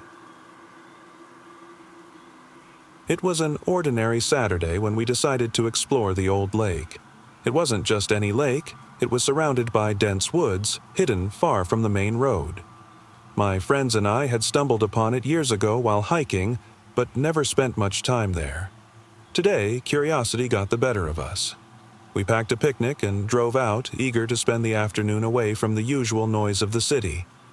The day was perfect at first. The sun was warm, the air was fresh, and the lake itself was calm and inviting. We set up our blankets near the shore, and for a few hours it felt like the world had stopped. We swam, took photos, and laughed under the canopy of trees. The forest around us seemed alive, buzzing with insects and birds. But there was something else, something that felt off. As the sun started to dip below the horizon, casting long shadows across the lake, we began to hear faint whispers. At first, I thought it was just the wind, but then it came again, clearer this time, like voices carried from the depths of the woods. I turned to my friends, but none of them seemed to hear it. "Did you guys hear that?" I asked, my voice barely above a whisper. They shook their heads, focused on the lake. I stood up, looking toward the trees. The whispers grew louder, more distinct, and now I was certain I wasn't imagining it. They weren't words, just faint, distorted murmurs, like something from a dream, calling out from the forest. "We should go back," I said, my heart starting to race. The feeling of unease was creeping in, swallowing any sense of peace we had earlier. "No way," one of my friends laughed. "We've got another hour of daylight, we're fine." I hesitated. wanting to stay but feeling that nagging, primal instinct to get out. Still, we stayed a little longer, hoping the sounds would fade. But they didn't. It was like the forest was alive, its very trees whispering to each other. The murmurs were all around us now, growing louder, almost like they were speaking directly to us. One of my friends, Mark, turned white as he stared at the woods, his eyes wide and searching. "I swear I hear something," he said, his voice trembling. "It's not normal." I glanced at the others. None of them seemed to be reacting as strongly, but I could see the tension in their faces. The air had turned colder and the woods were shifting. Silent one moment, then alive with rustling leaves and distant sounds. The sun had disappeared behind the horizon, casting the area in shadows. Everything seemed to grow darker, more foreboding. Mark stood up, his voice barely audible. "We need to go. Now." The others agreed, though reluctantly. We quickly packed our things, keeping our eyes on the trees, half expecting something to emerge from them. The whispers grew louder as we walked toward the car, but no one spoke, too caught up in the creeping dread. When we reached the car, I turned back one last time, searching the forest for any sign of life. That's when I saw it, just a glimpse of something moving between the trees. It wasn't human, though. It was long and twisted, like a shadow, but with shape. It vanished in an instant, but I knew it had been watching us. My friends didn't see it, and I didn't say a word. I just got in the car, my hands trembling on the steering wheel. We drove away from the lake in silence, leaving the strange murmurs behind us. As we drove back toward the main road, I couldn't shake the feeling that something was still watching us from the darkness. I've never been back to that lake, and I never planned to. Whatever was out there, it felt alive, watching, waiting.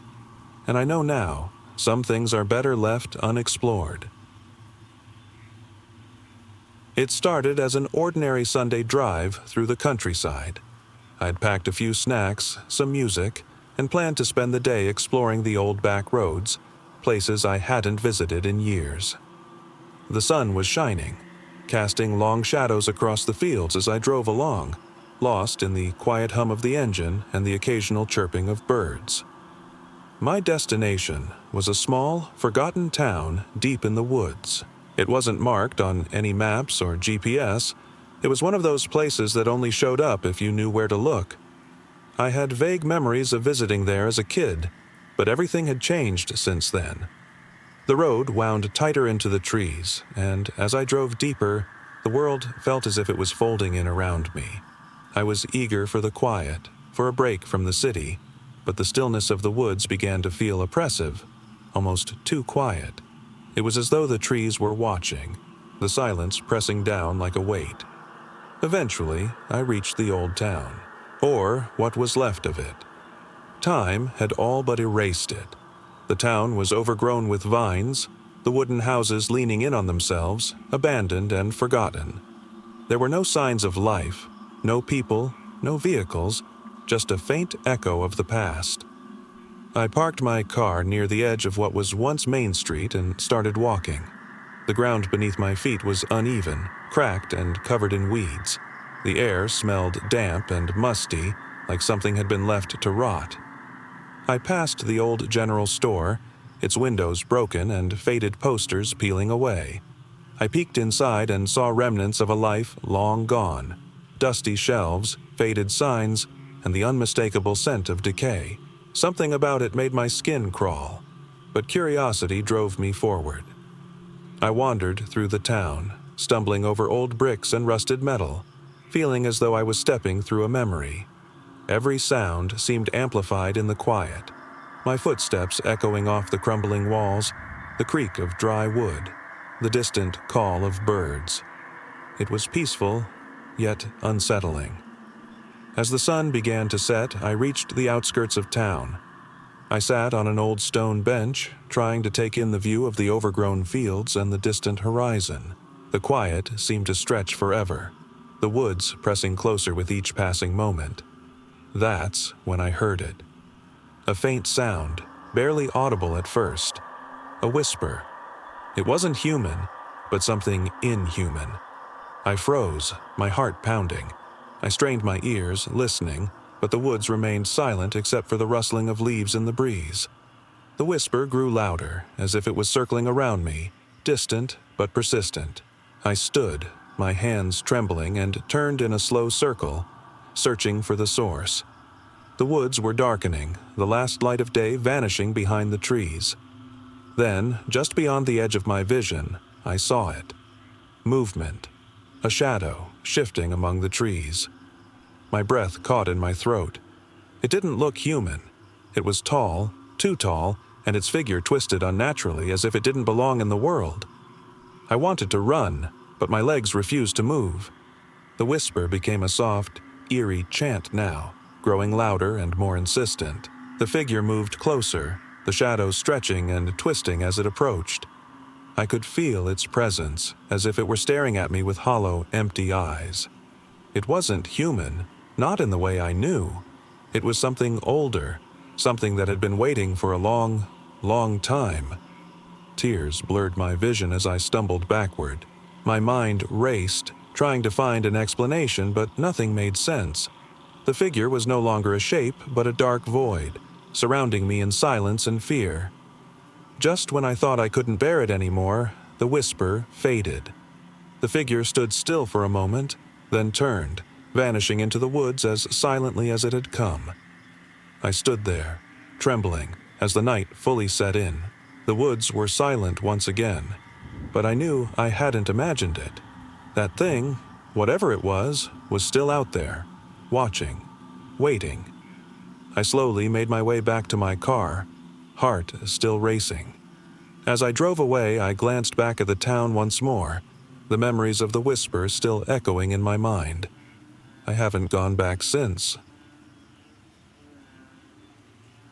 It started on a normal afternoon, a day like any other. I had taken my son to the old park, the one we used to go to when he was younger. The park had always been a peaceful escape from the city, full of tall trees and winding paths that led nowhere in particular.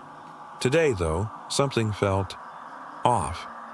We had the whole place to ourselves, which wasn't unusual. It was a weekday, and most people didn't visit parks during these hours. I let my son run ahead, chasing after a frisbee he'd thrown. I stood at the edge of a small pond watching him play. The water rippled under the weight of the afternoon sun, and the sound of the birds was soothing. Then, out of nowhere, everything changed. I heard the sound of footsteps behind me, slow and deliberate. I turned, expecting to see another parent or maybe a jogger, but there was no one. Just trees, their branches swaying gently in the wind. Must be my imagination, I muttered to myself, but as I turned back to the pond, the footsteps came again. This time, closer. My son didn't seem to notice, still lost in his game. I told myself I was just on edge. The woods could make noises feel louder than they were, right? But the footsteps weren't fading. They were steady, relentless. "Hello?" I called out, my voice shaky. No answer. I tried to convince myself that maybe someone had wandered into the park, someone harmless. Still, my heart pounded in my chest and I couldn't shake the feeling of being watched. I glanced around, trying to find the source of the sound, but saw no one. The footsteps came again, closer this time, circling around the pond. My son, still unaware, continued chasing the frisbee, laughing as he ran. "Stop playing," I shouted, my voice trembling now. "We're leaving." He didn't hear me, or maybe he didn't care. I clenched my fists, trying to keep my composure, but my legs felt like they wanted to run. My instincts screamed at me to get out of there, but I couldn't just leave him. Then, as I stepped toward the pond, I saw something. Something in the water. It wasn't a reflection. It was a figure. A shadow, floating just beneath the surface. It wasn't moving like anything natural. It seemed to be watching us. Unmoving. Unmoving. I took a step back from the water, my breath hitching in my throat. What was it? Some kind of trick of the light? My mind raced, but fear took over. I had to get my son. "Come on," I called again, louder this time, my voice breaking. My son didn't seem to hear me. He was too far gone in his play, oblivious to the danger I now felt closing in. I sprinted toward him, my heart screaming with every step. I grabbed his arm, pulling him hard. His laughter stopped, replaced by confusion. "What's wrong, Dad?" "We're leaving." "Now," I said, trying to keep my voice calm but firm. As I turned back toward the path, I saw it again. The figure, this time fully visible. It stood at the edge of the pond, watching us. Not human, not animal, something else entirely. Its form was blurred, not entirely solid, but its eyes were unmistakable. Dark, hollow, watching us. I held my son tighter, running, my breath ragged. We didn't look back, didn't stop until we were far away from that place. As we reached the park entrance, I glanced once more over my shoulder. The figure was still there, motionless, watching us. The only thing I could hear was the sound of my heartbeat, racing through my ears. We never went back to that park, and I never looked into water the same way again. It was a lazy Sunday afternoon when I decided to go for a drive. I had been feeling restless lately, and the open road seemed like the perfect escape. I grabbed my keys, jumped into my car, and drove aimlessly, taking whatever turns felt right.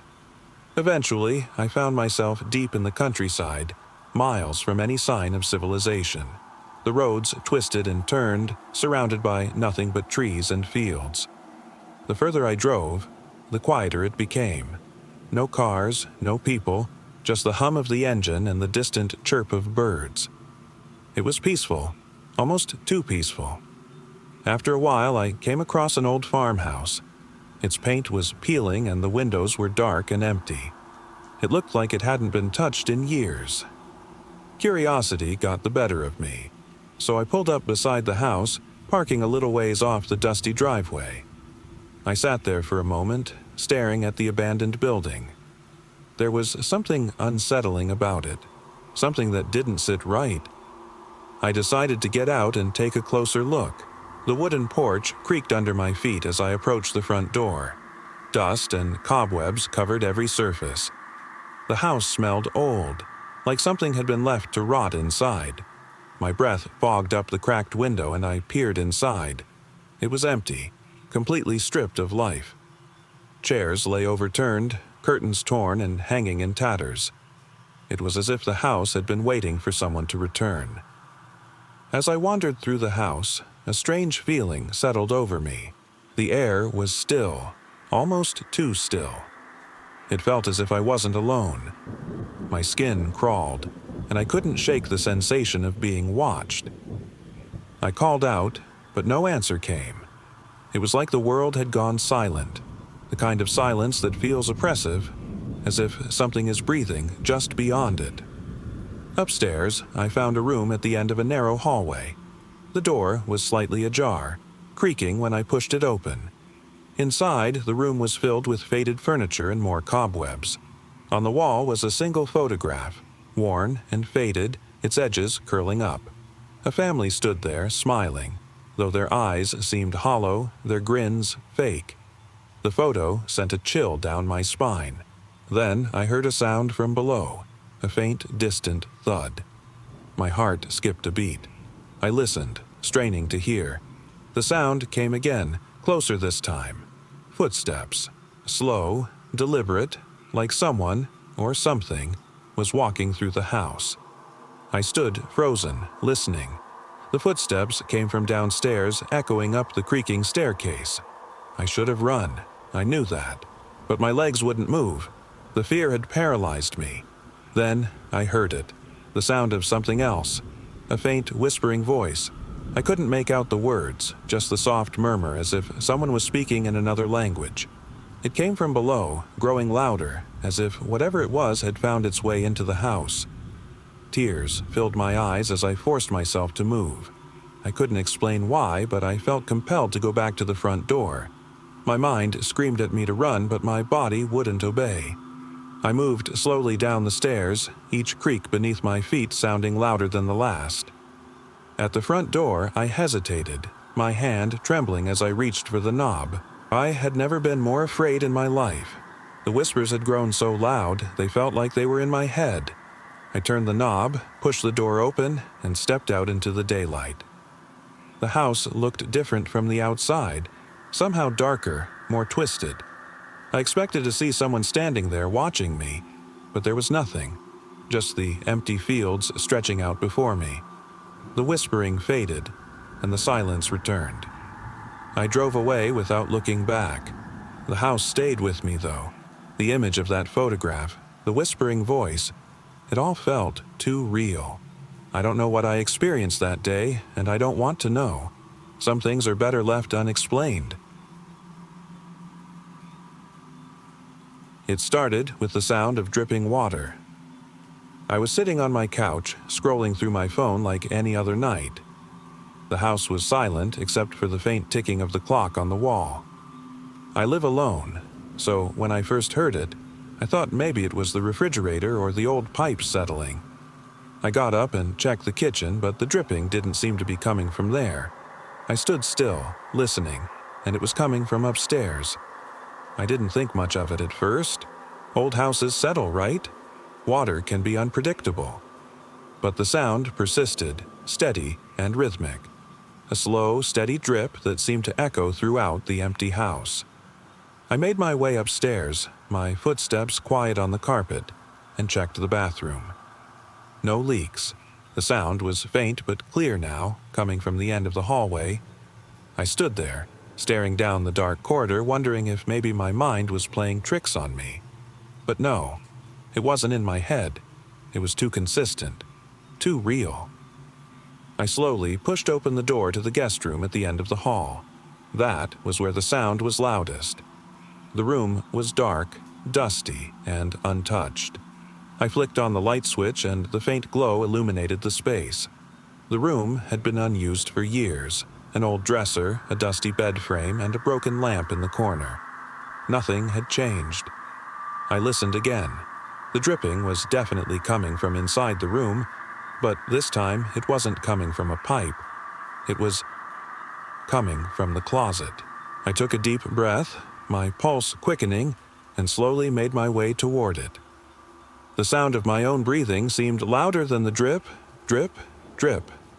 My hand hesitated on the closet door, and then I pulled it open. The inside was dark and empty, except for something unexpected. A single wet patch on the floor. A puddle, but not a puddle of water.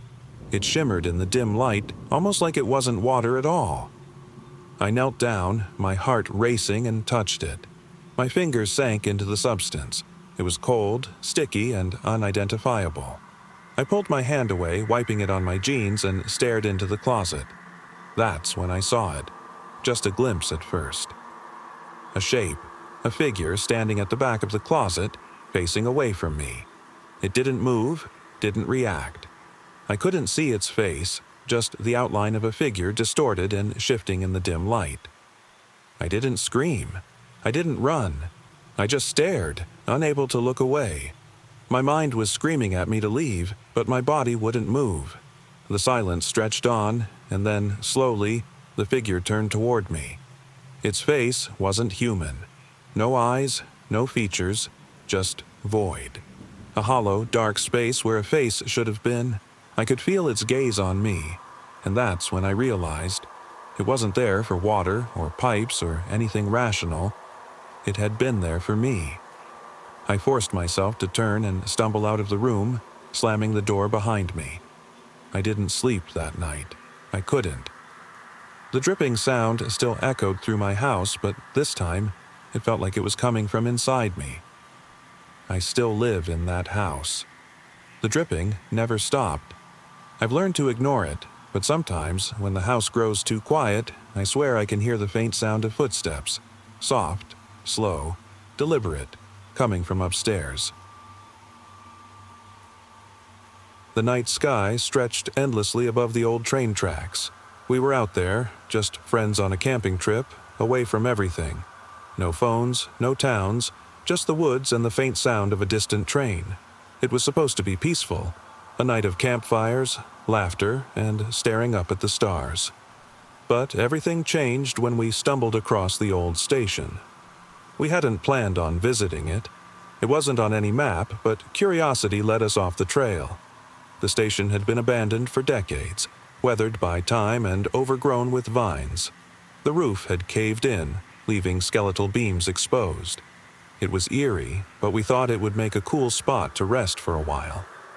Inside, the air was thick with dust and the faint smell of decay. The wooden floor groaned underfoot, and cobwebs hung from the rafters like thin curtains. We joked about the ghosts, making light of the old station's dark past, but something didn't feel right. As we wandered deeper into the building, one of my friends, Emily, stopped abruptly, staring at the wall. We all gathered around, shining our flashlights where she pointed. The wall was covered in writing. Scrawled in faded, jagged letters were words that made my blood run cold. "Help us." None of us spoke. We stood there, frozen, as if the very silence around us was pressing down. There were other messages, scratched out beneath, phrases we couldn't make sense of. Words about trains, about waiting, and something else entirely. "They're still coming." That's when the whispers began. Soft, indistinct murmurs that seemed to come from everywhere and nowhere. I turned to see if anyone else had heard them, but my friends were motionless, their eyes wide with fear. The whispers grew louder, more urgent. It felt like they were closing in on us. We bolted from the building, running back toward our campsite, the sound of our footsteps drowned out by the endless rustling of the trees. My chest heaved as we made it back to the clearing, but we couldn't escape what followed. Back at the campfire, we all sat in silence, watching the flickering flames. I kept glancing toward the trees, waiting, expecting to hear something again. But it was the quiet that frightened me the most. The rest of the night passed without another sound, but I couldn't sleep. My mind kept replaying those words, that feeling of being watched. Even now, I wonder what was meant by those messages, and if they're still out there, waiting. We left the station behind, but the memories of what we saw have never left me. The train is long gone, but I know they're still out there. It was the kind of day that felt too perfect to be real, the kind of day you only ever see in old photos or travel brochures. My friends and I decided to take a trip out to a secluded beach, tucked away from the usual tourist spots. We'd heard whispers of its beauty from a few locals, but no one really talked about what else might be there. We didn't care. We just wanted the peace and quiet. The drive there was uneventful, winding through winding, narrow roads that twisted through dense forests. The radio played softly, our conversations mellow, as we joked about what kind of adventures awaited us at the shore. It felt like we had the whole world to ourselves. We finally reached the beach in the late afternoon, the sun already low on the horizon. The sand stretched out in front of us, golden and untouched. The sound of the waves crashing on the shore was soothing. For the first time in a long time, we truly felt free. We spent the day swimming, building sandcastles, and exploring the tide pools. It was idyllic. But as the sun dipped further, casting long shadows across the sand, something started to feel off. The beach, once full of laughter and cheer, grew quiet. The air seemed to thicken, the usual comforting sounds of waves and birds fading into silence. It wasn't that we felt unwelcome, just uneasy, like something was watching. As the last light of the day faded, we gathered our things, feeling reluctant to leave the peaceful stretch of shore behind. I was about to suggest we head back when one of my friends, Laura, stopped dead in her tracks. "Wait, do you hear that?" she asked, her voice shaky. We all stopped and strained to listen. At first, it was just the sound of the ocean, but then I realized she wasn't talking about the waves. There was something else, a faint, rhythmic thudding, soft but insistent, like something hitting the ground, just beyond the edge of the trees. "What is that?" I whispered, my stomach tightening. We couldn't see anything, just the dark silhouettes of trees looming beyond the beach. The sound grew louder, closer, and now I was sure I could hear another noise. Whispers. Low, unintelligible voices like they were murmuring right at the edge of hearing. "I think we should go," one of my other friends, Mike, said, his voice barely above a whisper. His face was pale, his eyes wide. "Maybe someone's camping out there," Laura suggested, but her words trembled as she spoke. The thudding noise stopped abruptly and the whispers fell silent. A sudden chill swept through the air. It felt like something had just moved, watching us from the darkness. "I think we should go now," I said, my voice firm. The fear in the air was impossible to ignore. We started walking quickly toward the car parked at the edge of the forest. My mind was racing. What could have made that noise? What had those whispers been? As we neared the edge of the woods, something caught my eye. A figure just beyond the tree line. It wasn't moving, just standing there, watching us. It was dark, featureless, but I could feel its gaze boring into me. I stopped, unable to look away. "Come on," Mike yelled from a few steps ahead. I blinked, shaking my head. The figure was gone. We piled into the car, driving quickly away from the beach. The silence inside was deafening, the tension thick enough to cut with a knife. None of us spoke, each lost in our own thoughts. That feeling, the sensation of being watched, hadn't left any of us. It wasn't until we were back in town that Laura spoke up again, her voice breaking the silence. "I've never told anyone this, but when I was walking down the beach earlier, I saw something in the water," she said quietly. A face, floating beneath the surface. It wasn't human. We all fell silent. None of us had seen the face she mentioned, but somehow I wasn't surprised. What we heard, what we saw, whatever it was still there, watching from the shadows of the trees. To this day, I haven't returned to that beach. And I never will. I was on a road trip with my friends, driving through an unfamiliar desert. The sun was beating down on the cracked pavement, and the silence of the empty highway stretched endlessly ahead. We had been driving for hours. No signs of civilization in sight, just mile after mile of barren desert landscape. We were all growing restless, desperate for some kind of break from the monotony. The only thing in view was the occasional stretch of cracked road in the distant horizon, where the desert seemed to blend into the sky. My friends and I decided to pull off onto a small dirt track we'd seen about a mile back. The track led to an old abandoned building, once a gas station, now nothing but rubble and dust. The sun had bleached the place dry, leaving only broken windows and faded remnants of faded signage. It looked like it had been there for decades, forgotten by time. "We should check it out," Mark said, breaking the silence. We cautiously made our way through the debris, the crunch of our footsteps disturbing the quiet. The inside of the building was eerily quiet.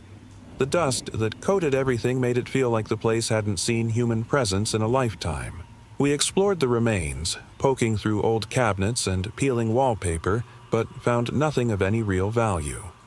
That's when we noticed it. At first, we didn't know what it was. A faint metallic hum, like something electrical, coming from somewhere deeper inside the building. It wasn't loud, but it wasn't subtle either. We followed the sound down what was left of the hallway, the old wooden floor creaking beneath us. At the end of the hall, we found a door that was slightly ajar.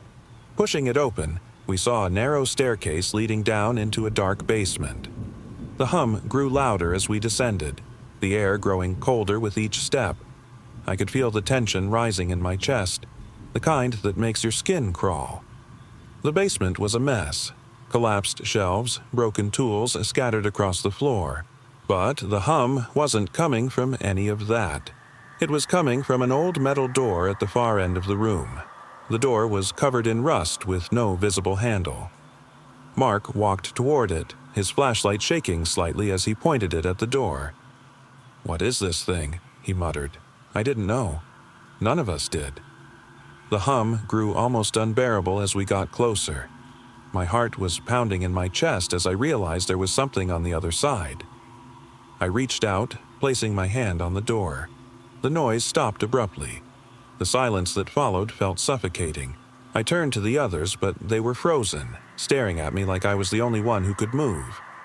Then something changed. A faint scraping noise began. It came from behind the door, slow and deliberate, as if something on the other side was dragging itself closer. I couldn't look away. I didn't want to. "Guys," I whispered, my voice trembling. Mark's eyes were wide, his flashlight now trembling more violently. "Open the door," he managed to choke out. I hesitated. I didn't want to. But the scraping was getting louder, the sound of something, or someone, dragging itself across the floor behind the metal door. Without realizing what I was doing, I turned the knob. The door swung open. There was nothing, at least not anything we could see. The room beyond was empty, just more dust, darkness, and a strange, inexplicable silence. But as I stepped forward, I felt something cold, like fingers brushing against my back. It wasn't just a sensation. It was as if something was there, something that didn't belong. My friends weren't behind me anymore. I turned to call out to them, but they were gone. The basement was empty and the metal door was still open behind me. I couldn't explain what happened. I never could. I looked for them after that, searched the entire area, but there was no trace. No sign of my friends, no footprints, nothing.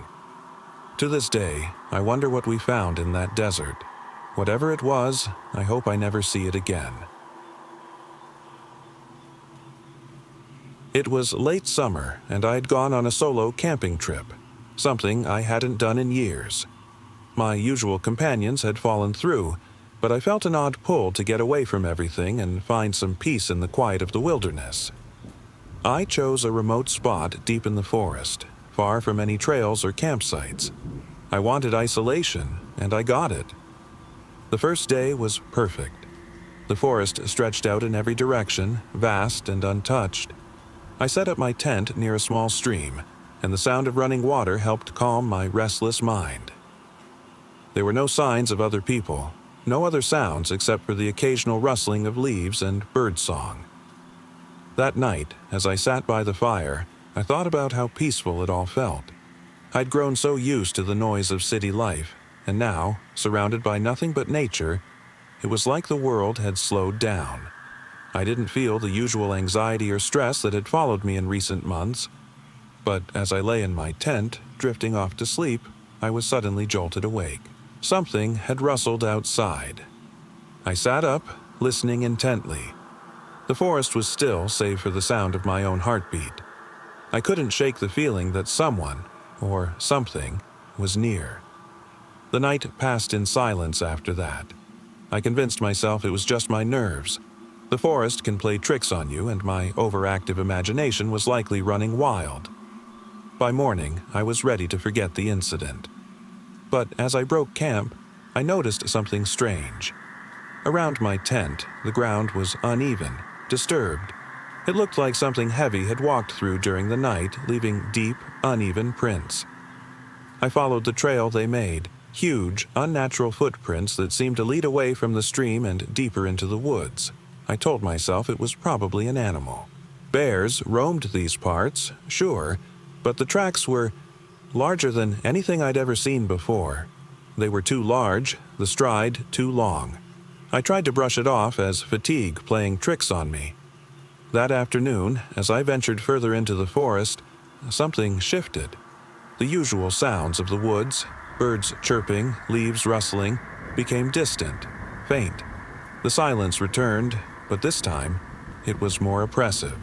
It felt as though the forest was holding its breath. I stopped walking and listened. There was nothing. No breeze, no distant rustling. Just silence. A sudden chill ran down my spine as I realized how alone I was. At first, I thought of turning back, but something kept pulling me forward. Curiosity, maybe, or the strange feeling that I wasn't truly alone. Against my better judgment, I pressed on, deeper into the woods. following the trail of those strange footprints. I don't know how long I walked, lost in thought and the eerie stillness of the forest. Suddenly, I stumbled upon a clearing, one that had no right to be there. It wasn't a natural formation, but rather it felt carved out. The trees surrounding it stood unnaturally still, their branches twisting toward the ground as if weighed down by unseen forces. In the center of the clearing stood something I can't fully explain. It was humanoid, though not human. Its form was obscured, shadowy, and indistinct, like it was made of fog. I could barely make out its shape, but its presence felt palpable, almost suffocating. I froze, my breath catching in my throat. My heart pounded in my ears as I stared at it, unsure if I was still dreaming or if this was something real. The creature, if that's what it was, turned its head slowly in my direction. I couldn't see its face, but I felt its gaze on me. Cold, empty, and infinite. Something in its presence made my skin crawl. I wanted to run, but I couldn't move. It felt like I was frozen, trapped in its gaze. Then, as suddenly as it appeared, the figure vanished. The clearing was empty once more, as though it had never been there at all. I turned and stumbled back, not sure how far I had come. My mind was racing, the sound of my own footsteps echoing through the silent forest. Every step felt heavier, like I was being followed, though I didn't dare look back. By the time I reached my tent, I didn't stop. I packed everything in a daze and left, not looking back at the deep woods that had become so foreign. I don't know what I saw that day. I've tried to convince myself it was just some trick of the mind, that the isolation and silence had gotten to me. But the footprints, they were real. The figure in the clearing, whatever it was real. I've never gone back to the woods since. It was late at night, and I was driving home from a family gathering. The roads were mostly empty, the only sound being the occasional hum of my tires on the asphalt. I wasn't particularly familiar with this route. My usual path was blocked off due to some road work, but it was the quickest detour I could take. As I drove deeper into the countryside, the landscape changed. The city lights faded behind me, leaving only dark fields and dense trees. The silence grew oppressive. I had this strange feeling that I wasn't supposed to be there, but I brushed it off, convincing myself I was imagining things. About 20 minutes into the detour, I passed a small, ancient-looking church. Its steeple pierced through the night sky, its silhouette standing stark against the dim moonlight.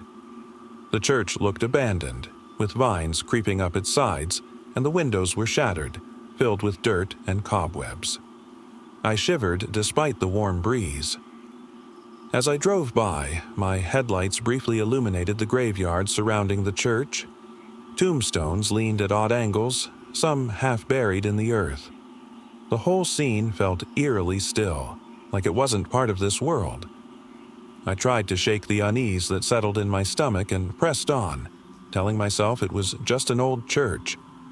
It was the next turn that unnerved me. The road curved sharply into a dense forest. The trees loomed high, their branches interlocking like dark claws above me. The air grew colder, and I could barely see more than a few feet ahead. My headlights barely cut through the fog that had begun to roll in. I slowed down, gripping the steering wheel tighter. The feeling that I was being watched grew stronger. I kept telling myself I was overthinking things, but my pulse quickened with each passing second. Then I heard it, faint but unmistakable. A low, hollow whispering. It was so quiet I almost thought I'd imagined it, but it repeated, clear as day. Follow. I froze. The whisper wasn't coming from inside the car. It seemed to be carried on the wind, drifting from the trees around me. My fingers went numb as I clutched the steering wheel tighter. I scanned the forest, searching for the source, but the trees were motionless, their shadows stretching endlessly. Follow. This time, it was closer. My breath caught in my throat. I wanted to drive away, but my foot wouldn't move. I didn't know if it was fear or something else keeping me there. Suddenly, my headlights flickered. The noise of the engine seemed to fade into the whispering. I could barely hear the tires on the road beneath me. Then, out of the corner of my eye, I saw it. A figure standing at the edge of the trees, barely visible through the thick fog. Its outline was dark and impossibly tall. It didn't move, just stood there, watching me. I should have turned around then, should have left, but my body felt paralyzed. The whisper grew louder, more insistent. "Follow." My hands trembled as I gripped the steering wheel tighter. Without thinking, I found myself inching the car forward, the figure still staring, unmoving. It was like it was beckoning me, luring me deeper into the unknown. I don't know how long I drove. The road twisted and turned, every mile feeling longer than the last. The whisper didn't stop, growing louder, as if I were being led deeper into the woods, into whatever nightmare lurked ahead. Finally, the whisper faded. The trees grew thinner. The fog cleared slightly, and I found myself driving onto a dirt path. Ahead of me was a clearing, bathed in moonlight. In the center stood the church, its shattered windows now gleaming with an otherworldly glow. My heart pounded as I realized the figure was gone. I hesitated, my hands still gripping the wheel, but something compelled me to stop. I didn't know why. My legs felt like they were moving on their own. I stepped out of the car, the ground beneath my feet cold and wet. I approached the church, the whisper now replaced by silence. My footsteps echoed in the stillness. When I reached the church, I stared at the cracked entrance, frozen with fear. But there was nothing. No figure, no whispers, no voices, just an old, abandoned church standing in the cold, dead night. And as I turned to leave, I realized the face I had seen in the cracked window wasn't mine. It wasn't anyone's. It was supposed to be a simple trip. Just me, my wife, and our old tent. We had decided to spend the weekend camping at a quiet spot far from town, a remote forest preserve where we hadn't been before. No phone service, no distractions, just nature. We had always loved the quiet, the peace. That night, we pitched our tent by the edge of a small misty lake. The sound of frogs croaking and the distant rustling of leaves filled the air. For a while, everything felt perfect. As darkness fell, we sat by the fire, roasting marshmallows and chatting about nothing in particular. The forest was alive with sounds, the occasional hoot of an owl, the scuttling of small animals in the underbrush. But there was one sound that didn't fit. Something soft and irregular, almost mechanical. At first, I brushed it off, assuming it was the wind. But then it stopped, only to start again, closer this time. It was a faint rhythmic thud, like someone lightly tapping a tree. I glanced around, but the woods were dark and quiet, save for that strange noise. I could feel the hairs on the back of my neck rise.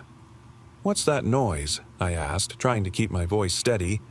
My wife furrowed her brow, listening intently. "I don't know. It's probably just something out there." I didn't believe her. The tapping wasn't like any natural sound we'd heard before. It felt deliberate, almost as if something, or someone, was pacing the perimeter of our campsite. "We should head to bed," I suggested, trying to mask my unease. We snuffed out the fire and climbed into the tent, pulling the flaps closed behind us. The sound followed us. The rhythmic tapping continued, now louder, more insistent. It wasn't far. It was coming from just beyond the edge of the trees, and whatever it wasn't stopping. Sleep didn't come easily that night. Every few minutes I woke, my heart thudding in my chest. The sound seemed closer now, more deliberate. The faint rustling of leaves wasn't wind, it was movement. Then something shifted in the darkness. I saw it, a pair of pale eyes staring at us from between the trees. They didn't blink, didn't move, just watched. I held my breath, frozen with fear. My wife stirred beside me, unaware of the figure just outside the tent. I could barely hear her breathing over the pounding of my heart. After what felt like hours, the eyes blinked and vanished. The tapping stopped. The forest went silent again, but this time, the silence was worse. In the morning, we crept out of the tent, both of us pale and exhausted. The forest was still, but something felt off, unnaturally still. My wife pointed at the ground, her voice trembling. "Footprints," she said.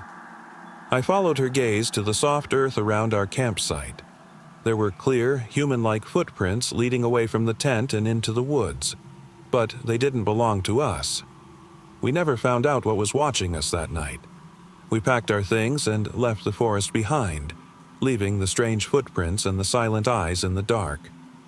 To this day, I wonder what might have happened if we hadn't left. It started on a lazy Sunday afternoon, when I decided to take a walk through the neighborhood park. It wasn't a grand park by any means, just a quiet, well-worn path surrounded by tall, rustling trees. I'd always found peace there, away from the noise of the city. But that day felt different. The air was cool, and the sun hung low in the sky, casting long shadows across the ground. I walked deeper into the woods, far from the usual crowded picnic areas. The silence was comforting, or so I thought. The chirping of birds had faded, and the only sounds were the crunch of leaves beneath my feet and the faint rustling of branches above. I noticed something unusual: footprints. They were fresh, clearly defined, leading deeper into the woods. At first, I thought it might have been someone else enjoying the peaceful afternoon, but there was something strange about them. They were small, as if made by a child, but too perfectly spaced, as if they had no owner. I shrugged it off.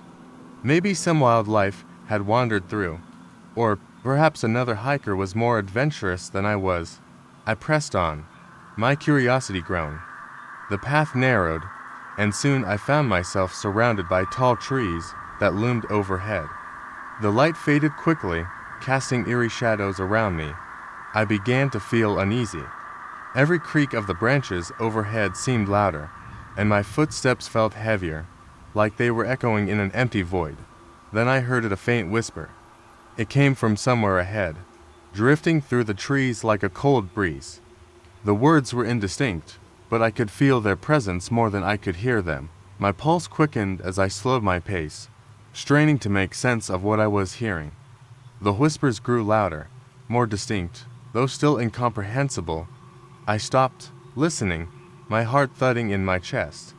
The whispering wasn't just words, it was something else entirely. It sounded almost like laughter, but not human.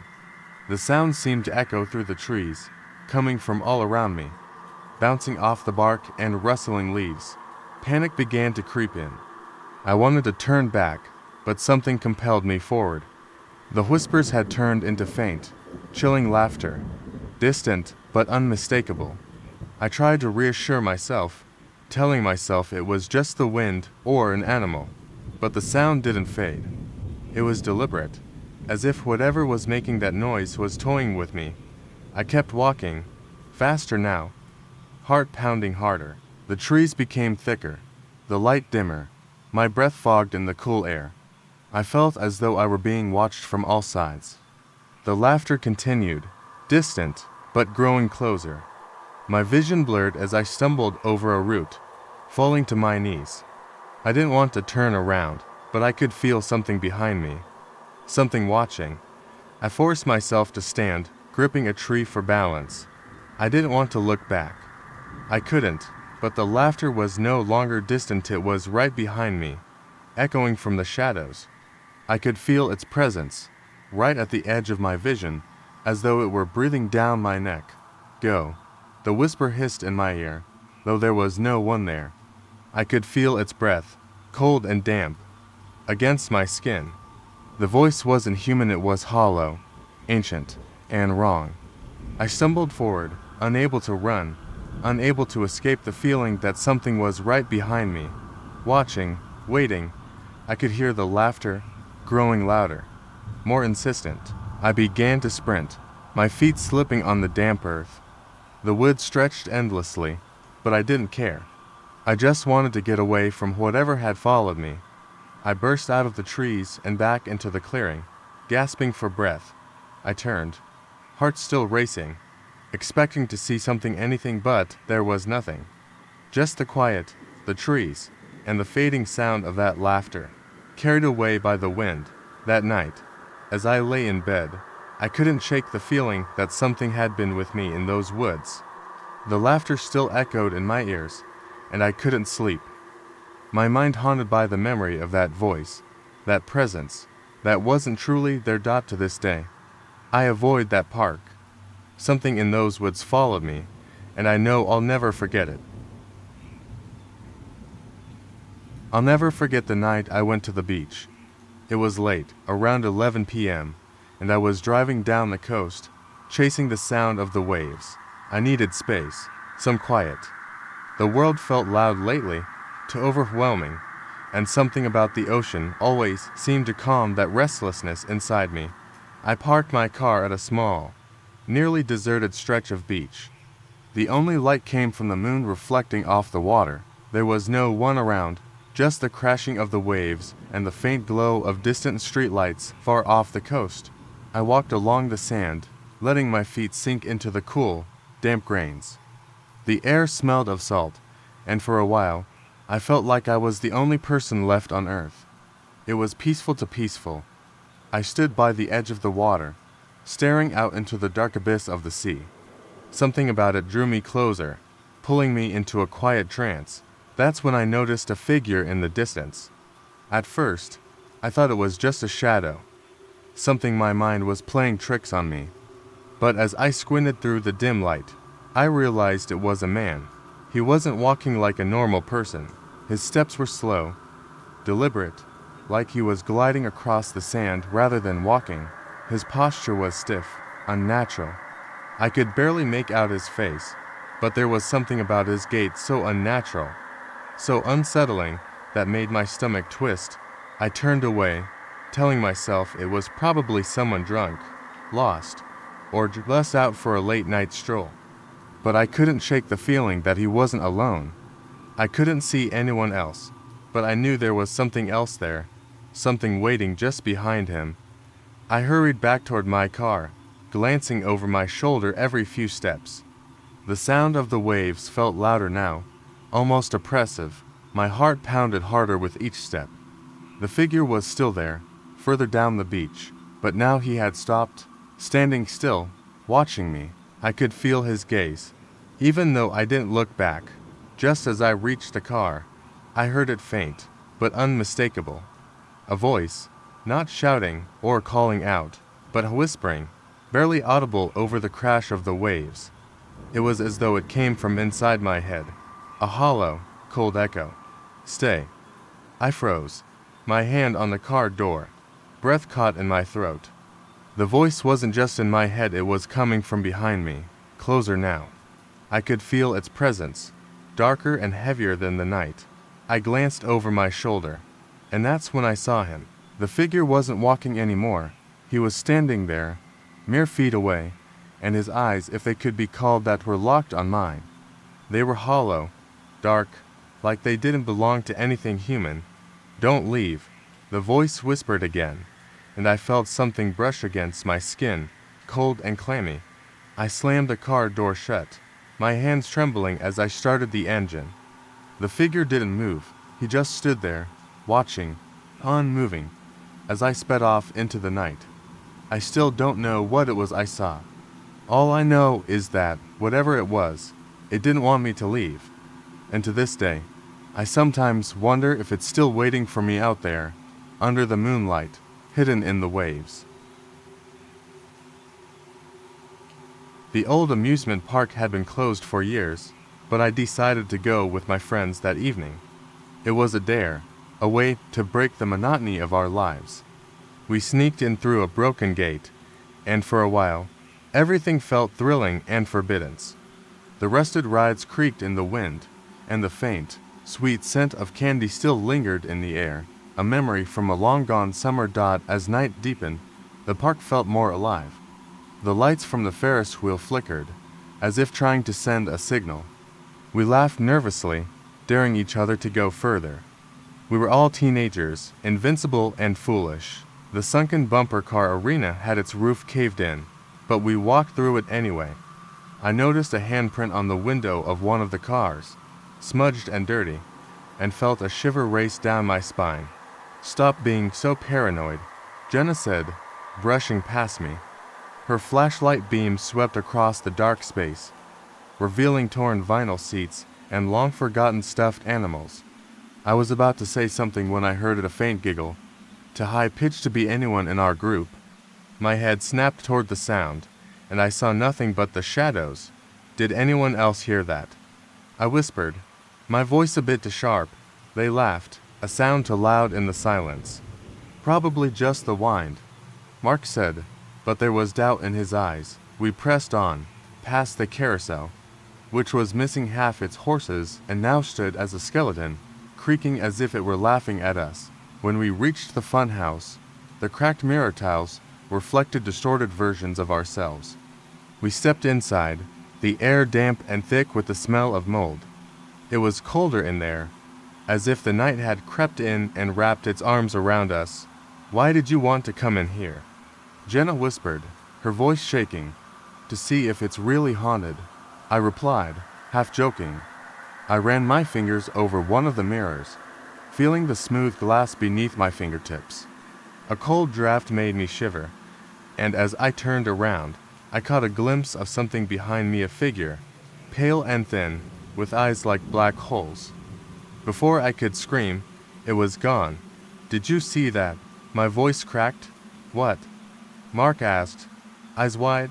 "Never mind," I muttered, trying to shake off the fear. We were all laughing, but the laughter felt hollow now. We pushed deeper into the fun house, the laughter now tangled with the sound of footsteps that were not our own, echoing behind us. We tried to leave, but when we turned, the hallway twisted, like a giant snake blocking our path. We ran in the opposite direction, pushing through the maze, but no matter which way we went, the hallways seemed to stretch forever. The air was heavy, filled with the scent of rot and something metallic. Then, the giggle returned, closer this time.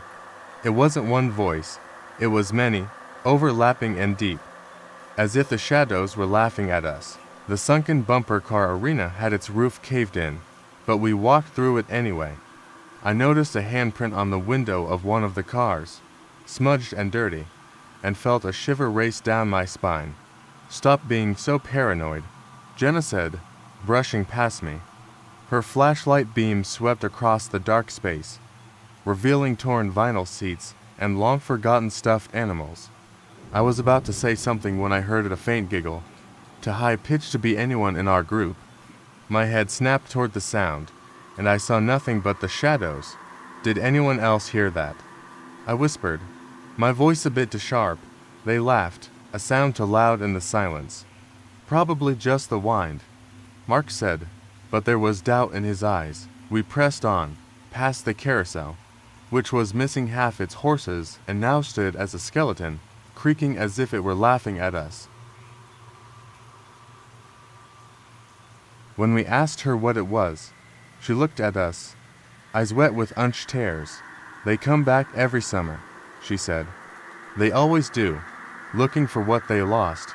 I didn't understand what she meant until I looked at the old photograph in my hand, a picture of my grandparents, standing in front of the house with the same twisted figure hidden in the background. But it wasn't until later that I realized what it truly meant.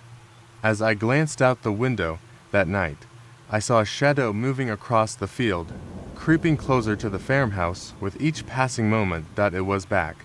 And it wasn't alone. We were eating dinner at the large wooden table in the kitchen when we heard the sound of someone stepping on the porch outside. My brother and I exchanged a glance. Neither of us had seen anyone in town all day, and our grandparents never had visitors. The sound stopped, replaced by silence. I glanced at the front door, the old doorknob gleaming in the low light. My grandmother, a small, wiry woman with sharp eyes, stood up, her hands trembling as she grabbed her cane. "Stay inside," she whispered, but her voice was barely audible. Before I could ask what was happening, she opened the door. The moonlight poured in, revealing an empty porch. But the silence that followed was not normal. It was suffocating, heavy, and thick. I felt it press against my chest as I watched my grandmother peer into the darkness. She stepped outside, and I noticed for the first time that the air had changed. It was no longer warm and pleasant, but cold and brittle. I felt my brother grab my arm as the sound of feet scraping on the floorboards above us reached our ears. The old house had an attic, one that was rarely used. We never went up there because the stairs creaked under even the lightest weight. But that night, the sound was unmistakable as shuffling, scraping, like something being dragged across the wooden plank. Stopped. My brother whispered, "There's someone in the attic." We started up the stairs, the sound of our feet muted by the thick, aged carpet. As we reached the top, a sudden slam echoed through the house, making us both freeze. The attic door was cracked open, just a sliver of dark space where light couldn't reach. We stood there for a moment that stretched for an eternity, the hair on my neck standing on end. I pushed the door open, and the smell hit me first. It was sharp and metallic, like blood mixed with old wood. The attic was dark, but the moonlight streaming through the single, broken window illuminated a figure huddled in the corner. It was a woman, or something that looked like one, her head twisted unnaturally to the side. Her eyes were wide and hollow, black as coal, and she didn't blink as she stared at us. I wanted to scream, but my throat closed up. My brother moved forward, and I saw his expression twist with horror as he got a closer look. The woman's mouth parted, and an inhuman, raspy voice whispered, "You shouldn't have come." Before we could react, she lunged at us, but she was nothing but a shadow, a smear of darkness that flared up and vanished as if it were never there. The attic was empty, save for the broken chair and the scattered, old photographs that had fallen from the wall. We ran down the stairs and found our grandmother in the kitchen, the door shut tight behind her. When we asked her what it was, she looked at us, eyes wet with unshed tears. "They come back every summer," she said. "They always do, looking for what they lost." I didn't understand what she meant until I looked at the old photograph in my hand, a picture of my grandparents, standing in front of the house with the same twisted figure hidden in the background. But it wasn't until later that I realized what it truly meant. As I glanced out the window that night, I saw a shadow moving across the field, creeping closer to the farmhouse with each passing moment. It was back, and it wasn't alone. And yet, I felt drawn to them, as though they were speaking directly to me. The whispers were no longer whispers. They had become a chorus of voices, chanting and echoing through the room. I could hear them clearly now, clear as if they were standing beside me. In that moment, I knew I wasn't alone. I slammed the book shut, my mind racing. The whispers faded, but the feeling of being watched didn't. I grabbed the nearest light and ran. Back to the store, back to the exit, not daring to look behind me. As I reached the front door, I heard it, the same tapping sound, closer than before. I didn't stop to turn around. I just ran, faster than I ever thought possible, until I burst out into the night, gasping for air. The bookstore was still behind me, standing in the silence of the empty street. And though I couldn't hear the whispers anymore, I knew they were there waiting, lurking in the shadows, always watching. I never went back, and I hope I never will. The windows were dust-coated, and the only sound was the occasional tick of the clock. That night, I arrived, greeted by the dull hum of the ceiling fan. The store was more of a maze than anything else, filled with narrow aisles and towering stacks of books. It was strangely peaceful, and for the first couple of hours, I enjoyed the quiet, keeping myself busy restocking shelves, straightening books, and tidying up.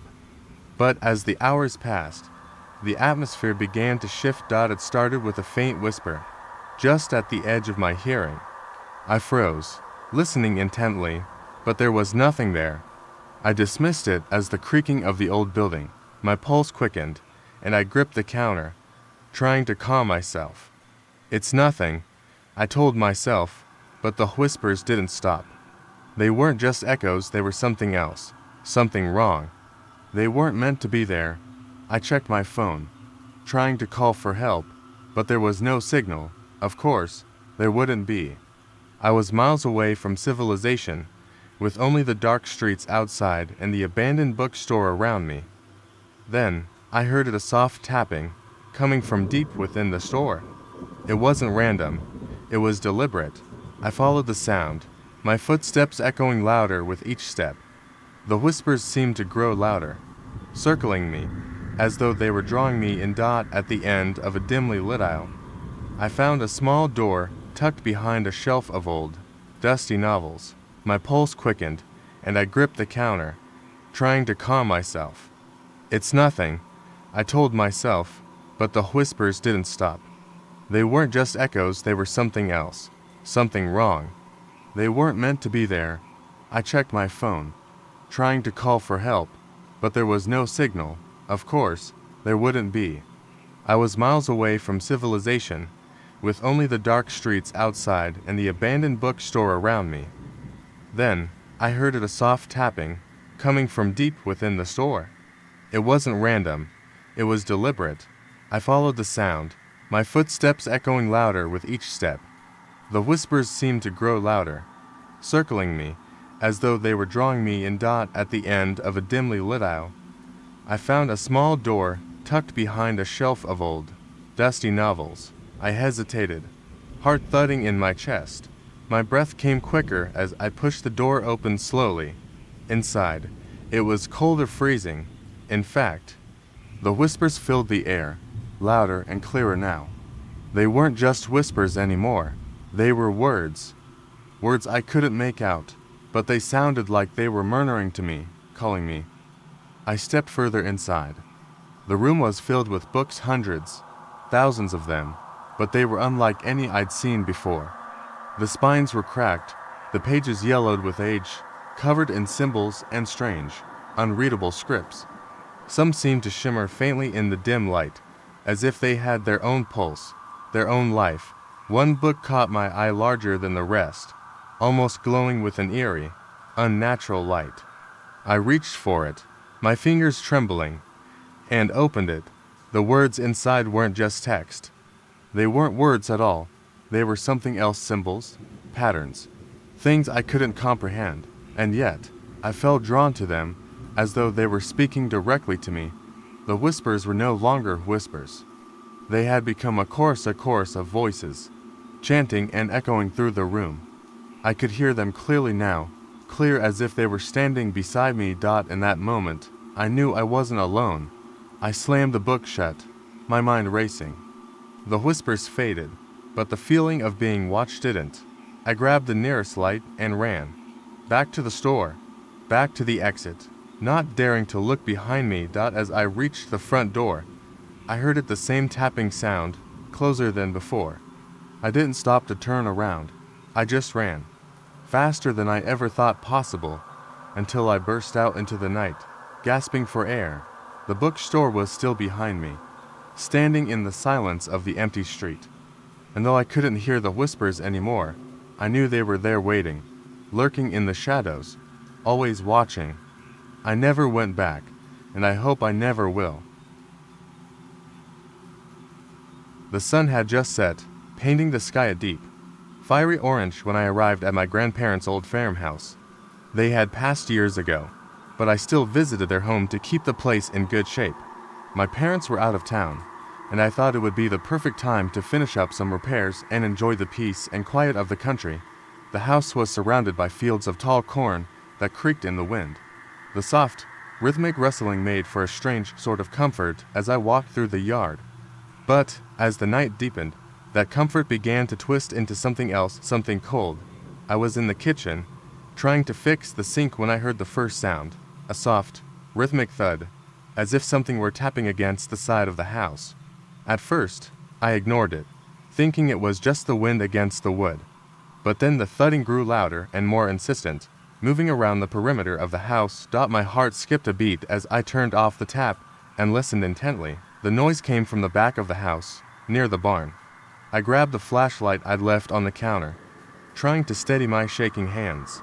The light cut through the darkness in a narrow beam, illuminating the yard in jagged strips of silver and black. I took a step outside, the air suddenly colder. The crickets had stopped singing, and the wind had died down to a whisper.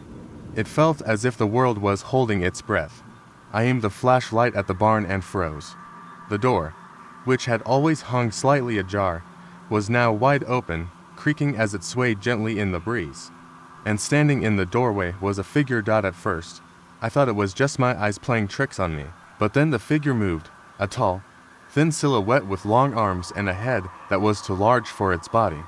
It shifted, like it was trying to get a better look at me. My pulse thundered in my ears, and I took a step back. The barn door creaked again, this time louder, as if something had stepped forward into the moonlight. I tried to call out, but my voice caught in my throat. It was then that I realized the figure was holding something. A long, curved blade that caught the light and reflected it in a way that made my skin prickle. It pointed the blade at me, then tilted its head, as if curious. The silence was deafening. I stumbled backward and nearly fell over a rock. My flashlight hit the ground and rolled, the beam sweeping over the cornfield that surrounded the property. The movement caught my attention. There were more of them, figures emerging from between the stalks. Tall, thin shapes, all with strange, twisted limbs and empty eyes that glowed a pale blue in the moonlight. My breath quickened. I scrambled to pick up the flashlight. The figure in the barn didn't move, but the others in the cornfield did, closing in around the house. I knew I had to run, but my legs felt like lead. I aimed the beam of the flashlight at the nearest one, and it flinched back, letting out a sound that was somewhere between a hiss and a low, wet growl. I bolted toward the front of the house, racing past the porch and slamming my hand against the door. It creaked open just as I stumbled inside, slamming it shut behind me. The old lock clicked into place, and I pressed my back against the wood, gasping for breath. The thudding returned, only now it was inside, pounding against the walls and floor like 100 feet, shuffling over the old wood. I turned and grabbed a rusty old poker from the fireplace, my knuckles white as I gripped it. Then the whisper came, so soft I almost didn't hear it. A voice, as thin as the wind, whispering in the dark, "Not done. Not done." I spun around, the flashlight catching a glimpse of a pale face pressed against the window, eyes wide and glowing like the figures outside. It mouthed the same words, over and over, and that's when I realized, whatever these things were, they were waiting for me to step outside. They wanted me to leave, to join them under the moonlight. The noise stopped as suddenly as it had begun, leaving only the cold silence of the night. The house seemed to breathe around me, its ancient wood creaking in time with my heartbeat. I dared a glance outside and saw nothing but the moonlit corn, swaying gently in the wind, but I knew they were still out there, lurking in the dark, waiting for the next moment I might open a door or step out of the safety of the house. And I knew I would never forget their eyes, those cold, empty eyes that glowed in the dark. The summer evenings were always warm, but there was a strange bite in the air that night. I had been out for a late walk in the fields behind the old farmhouse. The path was familiar. I had grown up here, the creaking fence and the wildflowers like old friends. But tonight felt different. The crickets were silent, and the usual hum of nature seemed to be holding its breath. I reached the old well at the edge of the field, a spot I hadn't visited in years. The well was covered with a rusty grate, the metal bent and weathered. I paused, staring down into its dark mouth, half expecting to hear the splash of water or the distant drip of something unseen. Instead, I heard a low, rhythmic thumping. I stepped back, my heart pounding.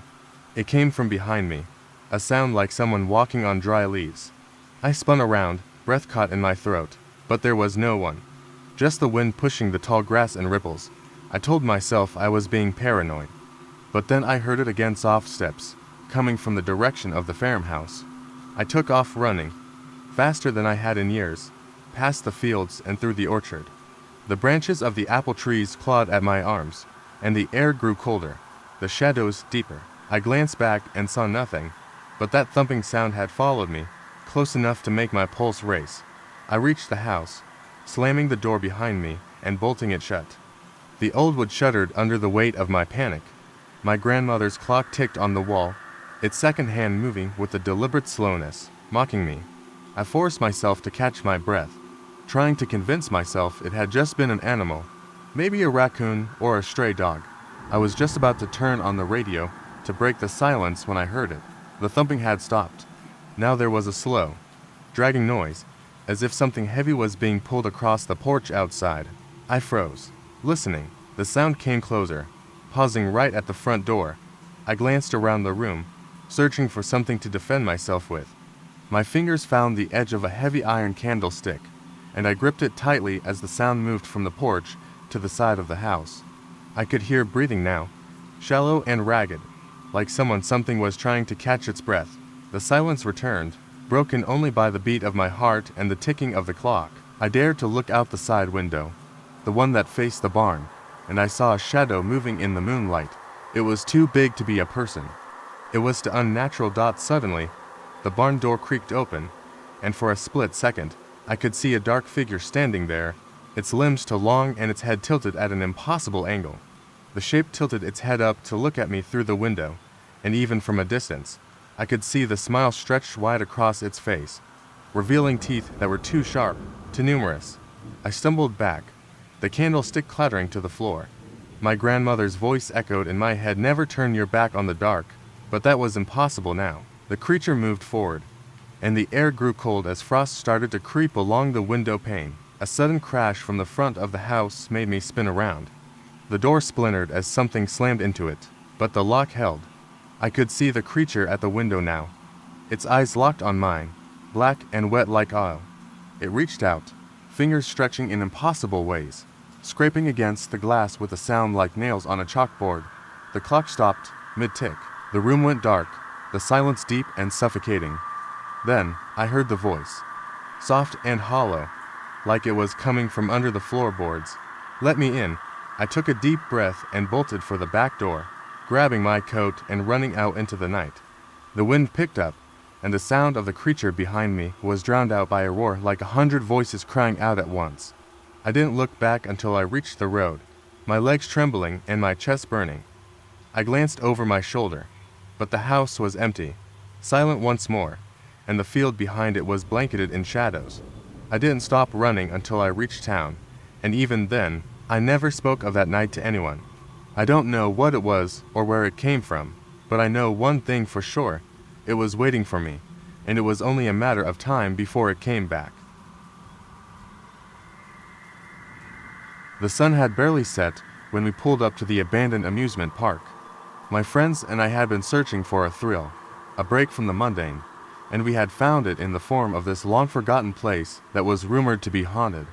Rusted Ferris wheel, peeling paint, and the creak of the roller coaster as it swayed in the wind. It was everything we wanted for a night of adrenaline and stories to tell. Or so we thought. As soon as we stepped through the entrance, the world seemed to tilt.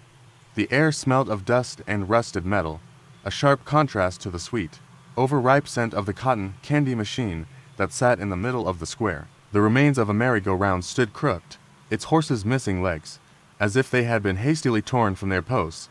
It was a scene pulled straight from a nightmare. We ventured deeper into the park, our laughter echoing off the warped concrete pathways. The merry-go-round was the first ride we dared to touch, the faded music box inside still winded, a single note stuck on loop. When I reached out to touch the unicorn's chipped horn, a chill crawled up my spine, and the air seemed to press against me, heavy and unnatural. "Don't tell me you're scared already," Sarah joked, nudging me with her elbow. I rolled my eyes, but the moment she laughed, it was swallowed up by the sudden screech of metal. We spun around, searching for the source. Nothing. The Ferris wheel loomed over us, its gondola swaying, though there was no wind. I couldn't shake the feeling that we were not alone. A sound like children giggling drifted through the night, so faint I wondered if I had imagined it. "All right, let's check out the haunted house," Chris said, pointing to the old building with cracked plaster walls. We made our way to it, the narrow path lined with weeds that clawed at our shoes. Just as we reached the door, it swung open with a loud thud, as if inviting us inside. "Welcome," a voice whispered. The three of us froze. The voice was low, almost mechanical, but unmistakably human. "Who's there?" I called, trying to keep my voice steady. The only response was silence. We exchanged glances before Sarah stepped inside. the rest of us reluctantly following. The air grew colder as we moved through the dusty hall, the silence punctuated by the creaks and groans of the wood. I turned my flashlight on, sweeping it across cracked walls and broken mirrors. Reflections stared back at us, but something in them didn't feel right. One of the mirrors showed a version of Sarah with her eyes wide open in terror, as if seeing something that wasn't there. "Did you see that?" I whispered, my voice cracking. "See what?" Chris said, turning toward me with a forced smile. The next room had a broken clown statue that was half buried in the floor. Its grin was painted in sickly yellow and green, and its eyes, once bright, were now dull and hollow. It seemed to watch us as we moved past Dot. As we approached the exit, the door slammed shut behind us. We jumped, spinning around to see the hallway behind us was now filled with mist, the air impossibly cold. Then we heard it again, a giggle. A child's giggle. "Let's go, now," Sarah said, trying to push past Chris, who was frozen, staring into the dark. The giggle turned into a whisper, and then, like an echo, the whispers multiplied, filling the hallway with a chorus of voices. "Leave," they said. "Leave now." We all broke into a run, stumbling over each other as we tried to get out. The door creaked open on its own as we barreled through, panting and wild-eyed. As we stumbled outside, the wind picked up, and the old amusement park seemed to shudder, as though exhaling a long-held breath. We didn't stop running until we were back in the safety of the car, the park behind us like a shadow waiting to pull us back in. But as I glanced in the rearview mirror, I saw them. Dozens of pale, ghostly faces peering out from the broken windows of the haunted house, eyes wide, mouths agape in silent screams. The giggles followed us as we drove away, fading into the night, but they would never leave my mind. The road to the old farmhouse was long and winding, a forgotten path that cut through fields of tall grass and gnarled oaks. I had never been out to the farm before, but my friend Aaron had convinced me to join him on this trip to visit his grandparents. They were out of town, and he thought it would be fun to spend the weekend there, exploring and getting away from the city that had started out as a joke between us, a way to break up the monotony of our usual weekend routine. But as the sun sank below the horizon, the light slipping into dark shadows, an unease settled over me. The farmhouse stood on the edge of a field, its old wooden panels darkened with age. Windows that had once been bright and inviting now cracked and dusty. We explored the house in the fading light, peering into rooms filled with old, rusting tools and faded photographs of a family that felt like a ghostly memory. I touched a picture frame that showed a woman and a man with a young child, their smiles warm and familiar. But it was the eyes that made me stop. They looked familiar, almost like they were staring back at me. I quickly pulled my hand away, my heart hammering in my chest. Aaron laughed, his voice bouncing through the empty house. He was already upstairs, calling out for me to check out the attic. I hesitated, but curiosity won. I climbed up, the wooden steps creaking under my weight. The attic was dark, suffocating with the scent of old wood and dust. The air felt heavy, almost electric, as if someone else was up there with us. "Look at this," Aaron said, holding a dusty lantern aloft. The light flickered, casting long, jerky shadows that seemed to move on their own. I stepped closer and saw an old, moth-eaten trunk. He opened it, and inside were old clothes, some toys, and a small diary with pages that looked like they could crumble with a single touch.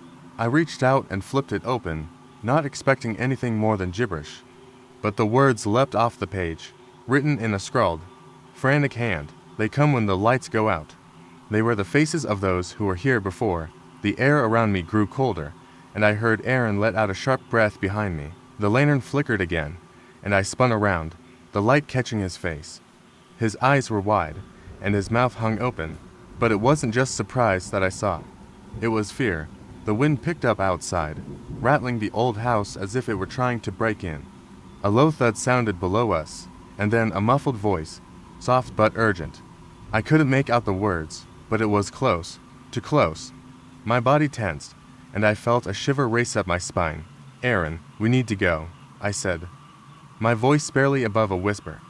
But when I looked at him, he wasn't looking at me. His eyes were fixed on something behind me, something that moved in the darkened corner of the attic. I turned, heart leaping into my throat. The shadow moved, a shape that was impossible and familiar at once, a face. It had the same features as the one in the picture downstairs, but it wasn't a photograph anymore. It was real, staring at me with wide, unblinking eyes, lips twisting into a grin. I stumbled back, and the lantern fell from Aaron's hands, landing with a crash that shattered the glass and sent sparks skittering across the wooden floor. The room erupted into darkness, but I could still feel it moving closer, slow and deliberate. "Run!" Aaron shouted. We bolted down the stairs, tripping over each other in our panic. The voice below grew louder, now unmistakable a child's voice, singing a lullaby I had never heard before, followed by the soft sound of feet pattering on the floor above. We reached the front door, wrenching it open and stumbling out into the night. The moon was a pale slice in the sky, illuminating the fields that stretched out in front of us. We didn't stop to look back as we ran across the grass, the song still echoing behind us, chased by the sound of footsteps and a voice that whispered my name. When we reached the road, I dared a glance over my shoulder. The farmhouse loomed behind us, its windows dark and lifeless, but I saw something in the window on the second floor. A child's face, pressed against the glass, eyes wide and hollow, watching us as we ran away. We didn't stop until we reached the nearest town, hearts pounding and breathless. I never told anyone what happened that night, and Aaron never spoke of it again. But I know what I saw, and I know we weren't alone in that house, and I'm sure I'm not the only one who heard the voice. Even now, when I close my eyes at night, I can still hear it. They come when the lights go out.